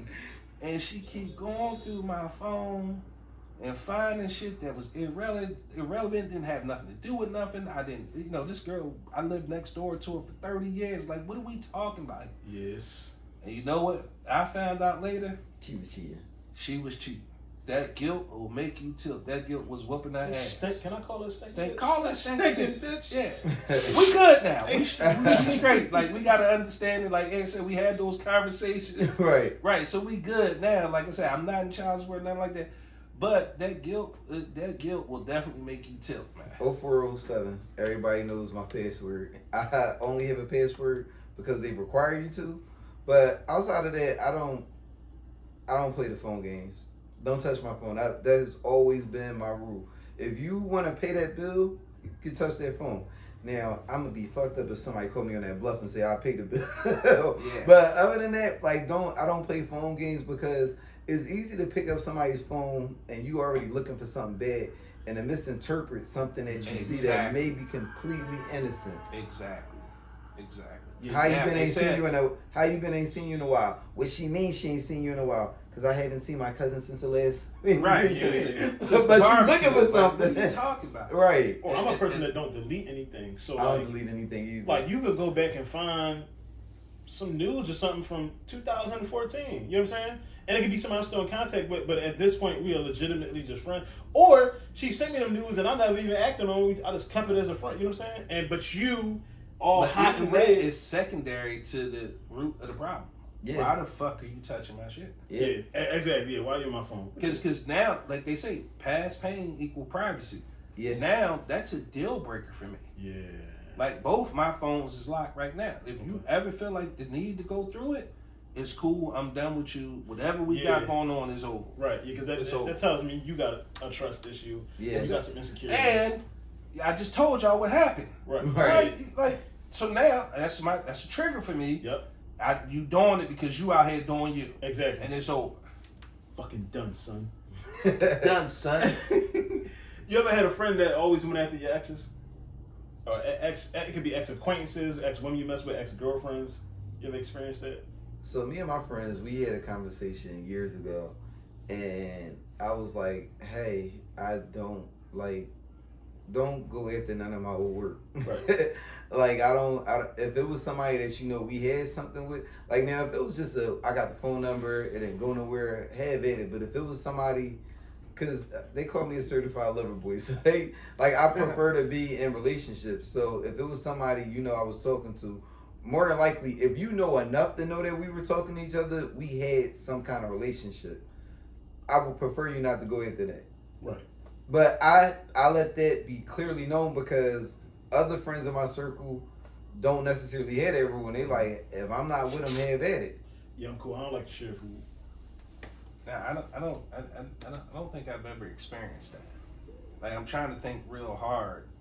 Like I've never experienced none of my homies ever like really deliberately went after some old work. Yeah, I know a dude. We was actually we're not friends no more, but we had been friends since we were like in the 6th grade, and like looking back, like he would even when we were kids, he would middle school, high school, adulthood, he would always. He actually had a don't kill me, sis, because me and her are cool now. But he actually had a baby with somebody I used to talk to, and me and her are good. Like we're solid or whatever. But like he knew. Like I was talking to her, right? But she didn't know me and him were cool. You know what I'm saying? And I take her word for it. That is insane. But yeah, like he knew because again, like me and her were so close that like he was sitting next to me in the bar, like he saw like the text thread, so he knew what was going on. Right. But yeah, I mean like multiple times. I got friends now that think that they don't think I know, but they have tried to talk to like my actual physical ex-girlfriends, and they tell me like, why is your homie that I've never met, only saw at your house once, requesting me on? And then like I got message requests in my DMs. Strange behavior. Yeah, I feel like that's wild with their style, bro. And if you my homie, you like we talk in detail. So not to say I'm sleazy, but you know how disgusting I can be. So why would you want like? I'm just saying, why would you want to go behind that? Exactly. Yeah. Like so, to me, that's extremely. Ryan, it's funny. I've never heard somebody say that in that manner. That was wild. You know how disgusting I can be. You want to go after that? That was wild. I mentioned this to you before we got started. The James Lambert, the old guy that got killed down in North Philly. They dropped the charges on one kid, the 14-year-old guy, Richard Jones. He was released because of lack of evidence. I think this is complete bullshit. I seen the video. What y'all think of it? Like, what the fuck is going on? Like, how do you? I've seen people get convicted for less. In the city. It's weird, but I mean, I feel like kids growing up in the hood, we've all done some dumb shit along the way, even if we, huh? You kiss one?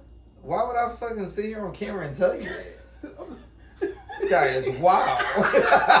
But no, I think we've all done like dumb shit that could like get us arrested. Now, I was never one to like play like the knockout game or nothing like that.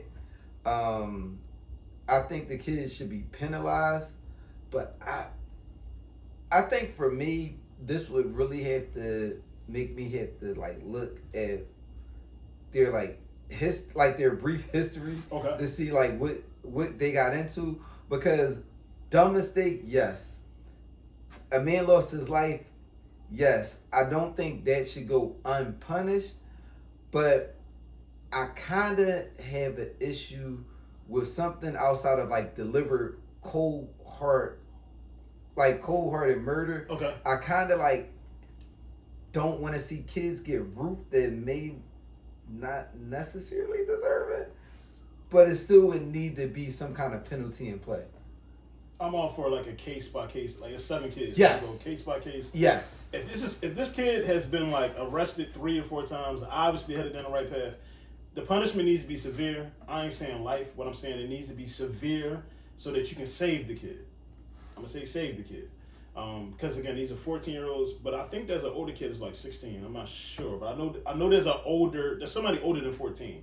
So like obviously the ones that's like 11 and 12, okay, you look at it a little different. 14, but the ones that's approaching adulthood, and if they got a record, like you gotta, I just think you gotta set like a precedence or an example. I would also want those kids to all be mentally evaluated, because to beat somebody to that point, that's a lot of aggression being taken out on a person.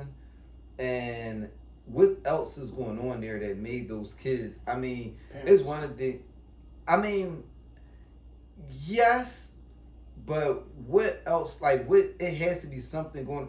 I'll be completely honest and transparent. I had a moment where I honestly beat somebody that bad, and when it came down to it, like afterwards, my friends, they were like, "Yo, what's going on?" And my homie Corey was like, "Nah, that's because he ain't talked to his daughter in X amount of time. Mm-hmm. That's why he showed that level of aggression."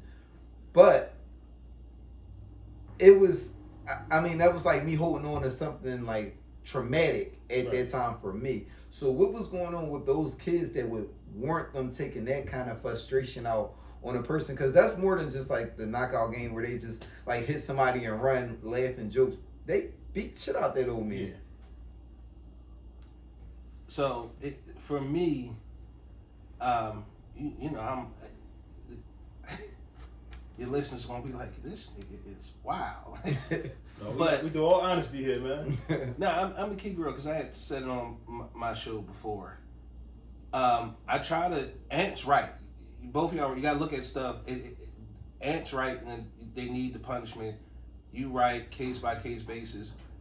But my issue here is when you look at the mitigating circumstances around what happened to that man. That man is old enough to be their grandfathers. Probably great-grandfather. Great-grand. He was out minding his business and at an hour in which adults can be out there minding their business. These were, how old were they when it happened? 13? So they 14 now, so they was 2 years old, so 12. 11. All right, so they were minors. Mm-hmm. This is 2, 3, 4 o'clock in the morning. Am I correct? Oh shit! I didn't realize That's that was why I said their parents. Oh wow! I This- didn't realize it was their late. I had said this on my show one time. For me, I would have liked to see those parents be charged as well. Absolutely. With the same exact kind crime. Whatever the kids were going to be charged with, whether it's, manslaughter, involuntary, whatever the case may be, whatever they're charged with, I would like to see the parents get charged with. Here's why. This was at an ungodly hour. Kids that young who are minors, legitimately minors in the eyes of the law, should have been in the house, getting ready for school the next day, or whatever. Even if it was the summertime, they needed to already have been in the house. Where were the parents? You hear people say that all the time. Where were the parents? And then you have these parents that are quick to defend themselves. Oh, mom and dad got to work there. I don't give a fuck what you got to do. You the same fuckers that say, I'll jump in front of a bullet for mines. I'm killing over mines. Why don't you care where they are at 2, 3, 4 o'clock in the morning? Which means you were reckless. You were irresponsible. So it should almost be like how conspiracy works. You get the same goddamn charges. I don't give a fuck how busy you is. I know where my kids are at all times. And if the kids are walking around with cell phones, Share that fucking which are trackers, right? You share your location. Whatever I gotta do to know where you at all times, I'm going to know. Because it's my responsibility as a parent. I don't care if I have to work overnight. I don't care if I have to work day shift or swing shift or late shift. It does not, graveyard shift. None of that shit matters. I need to know where you are at all times. It's my responsibility. So if something like that does happen, I'm confident in saying, yo, my daughter wasn't out there. Right. I know my kids. And see, that's the problem. These parents are allowed to get away with not raising their kids or not being responsible for their kids. And I don't want to hear that shit. These kids don't listen. Because again, these kids are disrespectful. They don't listen. I can't control them. How do they afford cell phones? You paying to do it. How do they afford the clothes on their back? You bought it. The food in their belly to have the energy to fucking go out and do some stupid shit like this? How? You provide it. So if you're going to be disrespectful to me, there's a place for kids of all ages. Of every fucking age. So if you can't respect me, my rules, my regulations, my house, right? Then there's a place for you. Absolutely. You study center. Yep. But I won't be responsible if you go out here and commit a crime. And I think they need to start holding these parents responsible. These kids are walking around with switches. Where are they laying their heads? They don't have money to afford houses or apartments or food or cell phones. Even the ones who work. Y'all know what rent is nowadays in a major metropolitan city? $1,800 for a 2-bedroom. Like, come on, man. Like, as a parent, it's your responsibility to make sure these kids are monitored. You know where they are. You know what they're doing. You know what they're into. Don't give me that shit. As any father will tell you, who knows their kids, they know when something's changed. Yeah.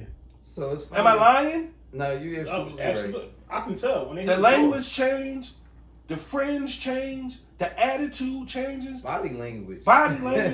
Those are all red flags that you need to investigate as a parent. Don't give me that shit you work too much. I don't want to. That's an excuse. Okay? And excuses like assholes, everybody's got them. No, Your ass need to be charged. That was a pause? No. You said excuses are like assholes. I said, yeah, I don't want to hear yours. Right, exactly. Like, I don't want to hear yours. Like, do better as a parent. If not, they need to change these laws. Because if you're looking at what's happening in these major inner cities, the vast majority of it is being perpetuated by kids, minors. Yeah. So parents' responsibility. Something interesting that you said that goes along with that, and one of these last school shootings that happened, they charged the parent with like manslaughter.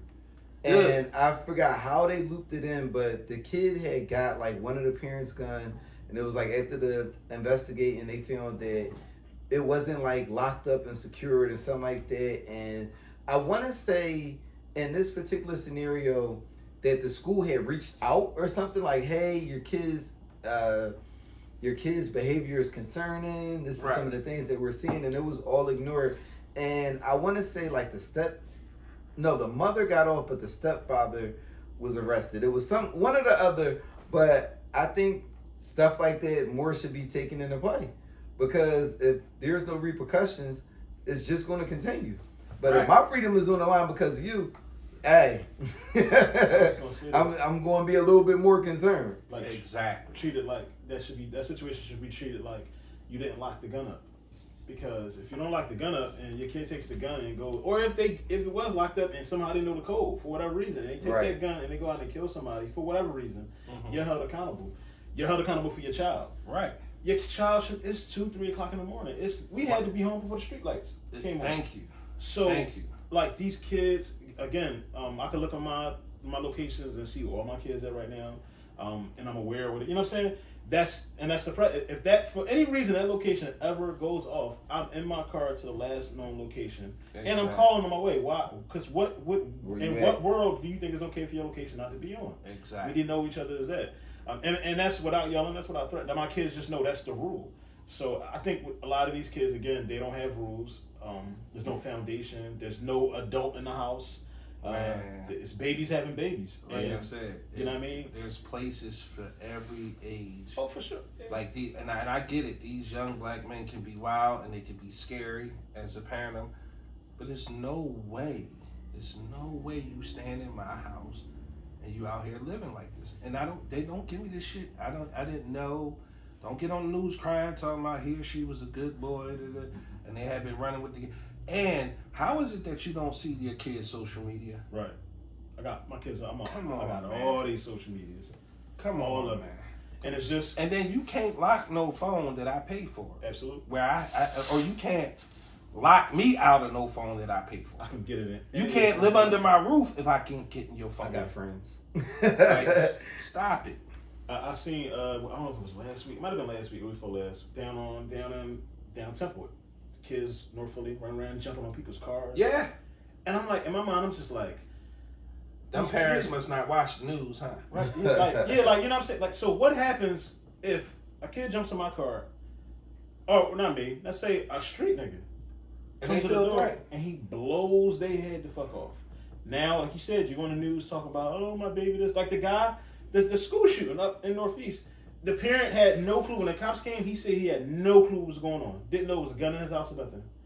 And I either want to call bullshit, either way it looks bad. I'm calling bullshit, man.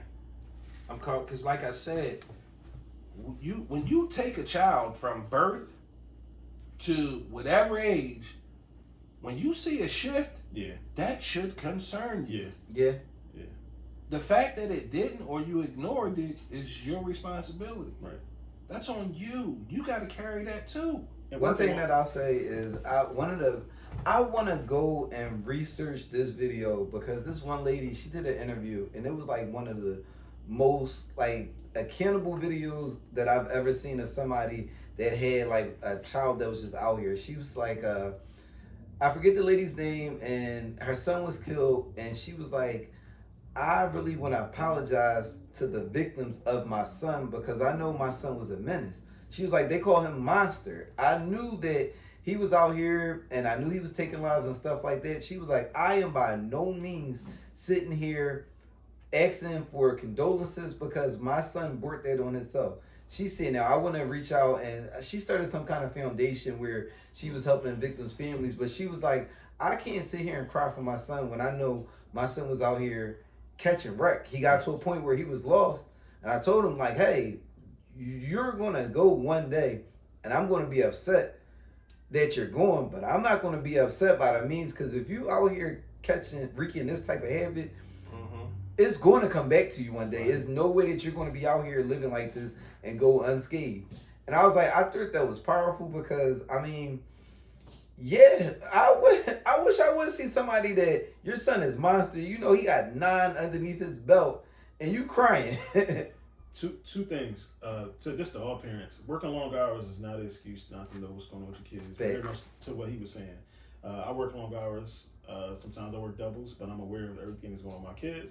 When I get in at the end of the day, if I get in past their bedtime and they're asleep, then they just sleep. But the very next day, when I see them, we're having a conversation about how your day went, right? How your week has been going. Like we're touching base, or we're texting throughout the day. Hey, what's going on? There's a level of communication to touch base, because the minute you stop talking to your kids and that becomes normal, it's a problem. Yeah, and I bet when you come in, if it's packed, I bet you check every round. You damn right I do. This is what I'm talking about. You damn right I do. Why wouldn't I? This is what I'm talking about. Why wouldn't I? Exactly. And it's not because I don't trust my kids. It's just to make sure that they're safe. It's the fact that you're a good dad. Right. You're a good father. Like, it don't sit right with me if I'm not checking on my kids, if I'm not showing them affection, if I'm not invested in their mental health, their emotional well-being, their physical well-being. right? So when you invest it like that as a parent from birth, I used to, my mom used to say this about me. I know my son. I never understood that shit. Right. Like, cause I'm out here, I'm doing my thing. I didn't understand that till I was older either. Right. Yeah. But she knew her son. She just knew it was certain shit you couldn't accuse me of, you couldn't put on me, or you couldn't say about me. Just like we all know our kids. Right. Yeah. Right? Because we know, because we've been there, and we're taking it full circle again. We're present. Right. Every morning, because normally I leave out before Gabby goes to school, but every morning when she opens the door, the ring goes off my phone. Now, it has nothing to do with me not trusting her. I don't trust the neighborhood. Right. I sit there and watch the ring, make sure she gets out the door locked, in the door locked, nobody behind her. And I mean, I don't know, she probably knows I do it. I mean, she knows her dad. Right. But it's more of, it's not, there's no issue with me worrying about her bringing anybody in my house. I'm more worried about someone following her home or something like that. That's just the father's mindset. Exactly. You know what I mean? It's no different. When she going to school, while I'm working on planes and stuff, but I'll check every 15 minutes. If she's at school, or if she's at school, boom, we good. I know she's done at 3 o'clock. All right, she's leaving to go to work. Did she make it to work? All right, good. You know what I'm saying? It's not, and my kids understand it's not like, it isn't one of those to be. So what it sounds like is, you give a shit. Yeah, exactly, yeah. It's simple. I just came here literally from harassing my daughter at her job. There you go. Yeah, you see what I'm saying? Like, when you give a shit, Yeah. you know your kids is out because you checked. If my kids didn't think I was an annoying dad, I wouldn't feel like I was doing my job. Yeah. You know what I mean? And you know what those kids turn out to say 30 years from now? Thank you. Thank you. Thank you. Facts. Yep. Facts, bro. Those is facts. Everything, I probably said this to Amber before, everything, because my grandma pretty much raised everything she said to me was right. Everything she said to me, I now say to my kids. Everything. Don't it make you like nauseous when you hear pause, the words and you come out your shit. I'm that dad. Man. Which is why, like, when I'm down here, like when they in trouble and it, like down here again, because I really feel like she's looking at me through the picture. So like when I'm down here and they in trouble and I'm saying stuff to them, I feel like she like looking at me like yeah, like look what I created. Like, you know what I mean? Like now. Yeah, yeah, because I know I wasn't an easy kid to raise. Like, I know that. But thank God my kids don't, knock on wood, so if they have somebody, they don't put me through hell. I still got to get through the 2 little ones. But yeah, like you said, it's because you give a shit. Like, you have to care. And right. I think when I would much rather be the annoying, overbearing father than the cool parent that I can hang with. That, you know what I'm saying? They feel like I'm glad they don't feel like I'm their friend. They know they can come to me, but they know we're not friends. You know what? I'm glad that you said that, because I was kind of thinking about that even with my own daughter. Like, I like the fact that she can like hang with me in the sense of like we could go places, we could have fun, but I don't want you to think like I'm your friend to the point that we on the same level where you can just do whatever you want around me. Or there still is a level of respect that's still had there, but comfortable enough that you can bring anything to me. And I know you know it. You know it just as well. Teenagers make you want to fucking kill them. Teenage girls. I'm almost there. Kayla's 12. Oh, bruh. It was weird because I didn't see that switch really flip with my daughter until she turned 15. Yeah, that was the first time that I saw, like, because 13 she was still cool. 14 I'm like, man, these teenage years ain't bad. High school. 15 was where I was like, wait, this is a little different. Yep. 16, there was some times where we like literally like locked horns where I said, when I see you, you're gonna have some words. you got your kids. So like our kids are around other kids who have parents who don't give a fuck and let them wear whatever, do whatever, go whatever, don't check in. So when they start to feel like, oh, my friends have all this freedom, very much how we felt. Oh, my grandma, she would tell me, oh, you gotta be in the house by 10 o'clock, even on the weekends. I'm like, well, grandma, because at that age, and I have to correlate it to them, I didn't understand how dangerous the neighborhood was. Right. I didn't understand how dangerous the world was. I think I'm just at the basketball court with my friends. My grandma was thinking, you're at the basketball court where sometimes people get shot at. Yeah, and you're lucky that I allow you to go there in the daytime. You know what I mean? And like even now, now we have so much access to our kids throughout the day. I go back, like, I had a Nokia with no tracker. with nothing. You didn't know where I would leave out the house 10 o'clock in the morning, and not come back out 10 o'clock. You can call, text, and play Snake. Losing, right? Like, as a parent, if I would lose my mind. But you gotta also realize it was a different time. Like, we grew up with a certain, I call it that spidey sense, hood sense. Okay. These kids nowadays don't have that. They're oblivious to it. They didn't grow up in that environment. Right. I'm teaching so where we could smart. sense danger, like, oh, wait, it might be time to go or get on the way. They don't have that because they wasn't raised in that same environment, right? Like you just said, you know, you watch it go out the door. But truth be told, like, ultimately, you do that because you're being a father. You're making sure she's safe. Right. If it was an issue, she wouldn't go out that door by herself. Right. Yeah. Right. You would be out there with her every day. You'll figure it out. Right. That's what parents do. We figure it the fuck out. Yeah. Right? But the important thing is that I just think that everybody needs to get back to that village mentality. Yep. Because if that man was out there there you go. If that old man was out there that time of morning, had those kids been raised a little differently, they'd have helped them get back home. And made sure he got in the crib straight. Into the community parent part. Like, and they wouldn't have been out there at all. Even now, like, and my daughter, she just now seen you for the first time. But my daughter, she'll come and she'll tell you, she know, like, even with Aunt, like, Aunt, he done seen all my kids. They know anybody that they've seen with me, if they see you out acting a fool, they have the right to check you. She know, like, if she had been recognized, you'll probably recognize her before she did. But if you saw her out, yo, that's Ron, what are you doing? And she would respect you the same way she respected me. Because she know anybody I have around me, in front of them, in the house, you have, because that's the precedence I set, and that's how I was raised. We would get fucked up by the neighbors and brought back to the crib. Or not. I mean, I would much rather it coming from the neighbor than, all right, wait till I see Big Ant. I got you. No. Yeah. I would much rather slap upside the head from the neighbor or something like that. But no, you're definitely right in that, and that's why, like, I bring my daughter around my friends, so all my friends see her. So you just never know. Like, I remember one day I had to tell my daughter, I was like, you know, my friends really know you and, like, care about you. Right. You might, like, I might not be physically in Philly, but you always have eyes. Right. So she didn't believe me. So I'll never forget, I walked in Corey's house, and JoJo was there at the time. Now, at the time, JoJo was living, like, right around the corner from her. Okay. So I said, Cece, watch this since you don't believe me.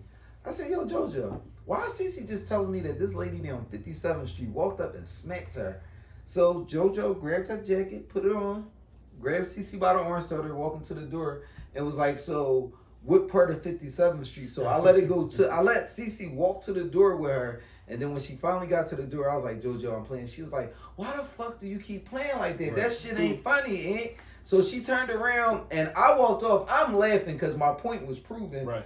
And as I'm walking off, I just happened to look back because I noticed my daughter wasn't walking next to me, and she grabbed her. She was like, "No, is your dad playing, or did somebody really smack you on 57th Street?" Right. She said, "No, he really playing." Yeah. But it proved my point. Yeah. There's always people looking out after you, and we do need to get back to that. Absolutely. Yeah. Me personally, I love, like, I actually live on a block. I grew up on this block. My neighbors know. They see my kids out doing anything. It's the same thing as it was when I was a kid. Check them, correct them. Probably invite them to this reggae tone party that they got. Right? But they know, like, it's just, I don't know, I just think you teach that to your kids. You teach them to respect their elders, and that's it. Like, you know what I mean? If an elder is getting disrespectful with you, don't worry about it. I'll handle it when I get there. That's an adult. But it's not your job to address an adult. Right. Because I don't want you to ever think you're an adult, because you're not. You know what I mean? And that puts you in a predicament where now, you know what I mean, it could change, they could put their hands, and it's a totally different conversation. Different story, yeah, you know for sure. So I think that's, like I said, it's very important. That's all I got for y'all today. Before we get out of here, Coin, plug y'all pages, businesses, podcasts. Big Exclusive Network, the most dangerous podcast network around. If you got a podcast idea, need a home, holla at Big Exclusive.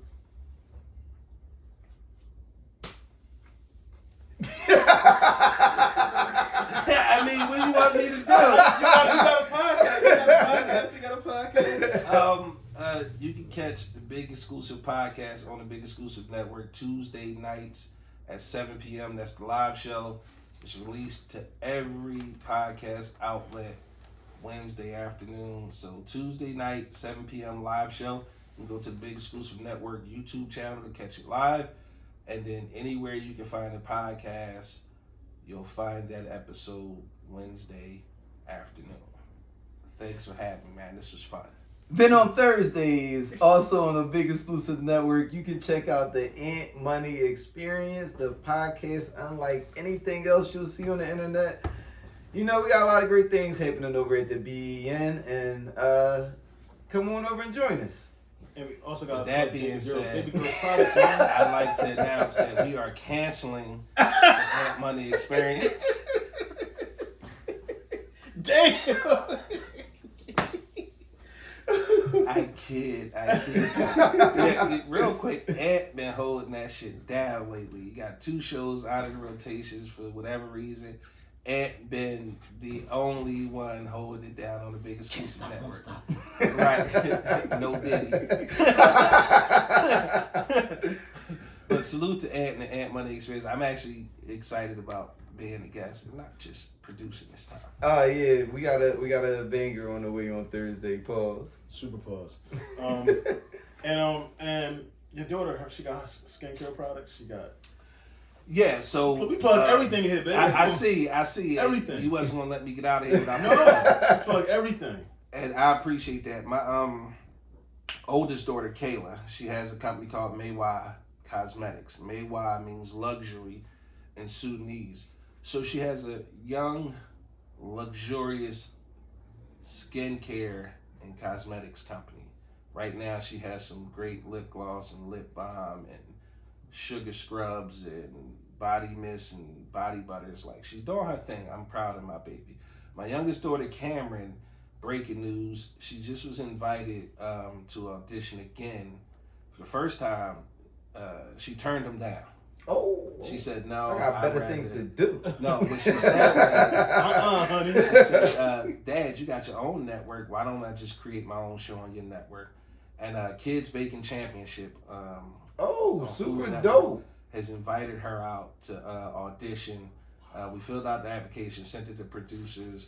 She's doing some baking as we speak, so we can send pictures off to the producers. I think next is once they get the pictures, they'll do like a video chat interview with her. But my youngest daughter, Cameron, she actually, AKA Little Exclusive, does her own thing. She got a Little Exclusive bakery. She got chocolate chip cookies, chocolate chip toffee, oatmeal raisin, and she has this stuffed carrot cake cookie and stuffed red velvet cookie coming this summer. When she really only does it when she gets out of school. She can't do it full time because she's definitely dedicated to academics. She's an honor roll student as well. Both my daughters are honor roll students. So that's what we have going on. Breaking news, you got it first on the Safe Space with Man. So if they pick her and she goes on, I'm bringing her here once the show is over. Win, lose, or draw, we're gonna come in and talk to you That's first. fire. I want to say. You get the press conference. I gotta point out because I watched her YouTube show when she was doing skincare products. That was when I noticed her mom on her. But so I just gotta point out. I don't want to say single father, but a father that has his girls, honor roll students. He's pushing them to open and have businesses of their own. He's making sure they're ambitious. He's also not allowing her to not focus on school. This is all the things I just heard you say. Not focus on school over something that's not as important as school. And like her eye is on the correct target. But I just gotta point that out, man. I think like, you know, basically giving your flowers. Like a lot of times, nobody points. If a woman was doing that, everybody be reposting it all about. Yeah. But like when we do it, it's you're supposed to do it. But I just gotta point that out, man. I think that's super dope. The way, and especially like she was on it, like you was guiding her. She was a little nervous, but you was there with her, and it made her more comfortable. And like eventually she was relaxed. Just the way she was carrying it, I was like, damn. My last show wasn't this good. I'm like, I do this weekly. I'm like, my first episode, 3 minutes in, I was sweating. I'm like, and I wasn't live. Well, both my daughters have done. All right, so Kayla has done 6 ABC News and Local-ish and Fox. Okay. Cameron has done 6 ABC News, Local-ish, Fox, and the Drew Barrymore show. I remember you saying. Yeah, so they both are like they both work really hard. Let me say that. They both work really hard, but I don't let these things be their primary focus. Okay. Right? I want to make sure they're academically steady because that's, to me, always found. I'm not saying you have to go to college, you have to get a degree. I am pushing them to do that, though. I want them to do that. But again, they have options. That's why it's important for me to make sure they're entrepreneurs because they have a curriculum outside of what the school is teaching them. Okay. And that's everything that we didn't get growing up, that you couldn't be a business owner. Credit does matter. Cash is not king. Right. And more people than, Martin Luther King and, Frederick Douglass. Like, so to me, it's more important for them to have that strong educational foundation because it can take them anywhere. And then last but not least, you can pick up their products. Well, Cameron's, the cookies will be available starting at once school is out. I want to say starting June, you'll be able to get her cookies again. And Kayla products are available on www.icraftmark.com. There you have it, guys. Well, thank y'all for coming. I really do appreciate y'all taking time out. I know y'all got busy schedules. Man, it's nice to be a guest. I didn't have to produce or nothing. Ant drove up from Virginia. I got to meet his lady friend today. Whoa, can you edit that part out? Real quick, Ant came to the door, and I look out to the people, and I didn't see this girl. I didn't see Ant. And I was just like, who is this person? And I opened the door, and he's standing with, and I still was like a little lost. And I didn't even realize it was his girlfriend until like after we had been in the house talking for like 40 minutes. And I asked him. And he still opened the door, so you know what? I'm going to get a gun and a mask and try this again down the box. You see when you ring the doorbell, it pop up on the TV. Yeah. I'm going to turn all the lights out. But yeah, I appreciate y'all coming. I really do. Man, a quality nigga too. Man. He is, man. I just been thinking about all the stuff. But just real quick, I looked at the show last week, right? I was producing it, and Ant made that bet on the WWE and about who. He actually paid. He a quality nigga. Like any other nigga would have been like, man, that was just pie. Like with Joe, he was just pie. And yeah, that was but he actually paid. He's not a Welsh. The funny part his debt. Was I just got the bottle of Jack, so I was walking to the register. And the lady like kind of grabbed it from me, and I was like, "Well, damn, bitch." And then she was like, "No, take this one. It's the special edition." Box and I was like, "The flyers." I said, "Oh, he better be lucky. That's not an Eagles one, because he wasn't getting that." Yeah, I can't even touch that type of stuff. He ain't start to boil. I'm sorry. I just need to say that. Like, I appreciate that. He paid on his bet. I wasn't expecting it. I was like, "What is this?" He's like, "Oh yeah." And he like, did he like look down? He like, "Yeah, because I lost the bet." But as usual, thank y'all for listening. Thank y'all for watching. I appreciate it. I hope y'all enjoyed the episode. And until next time, peace.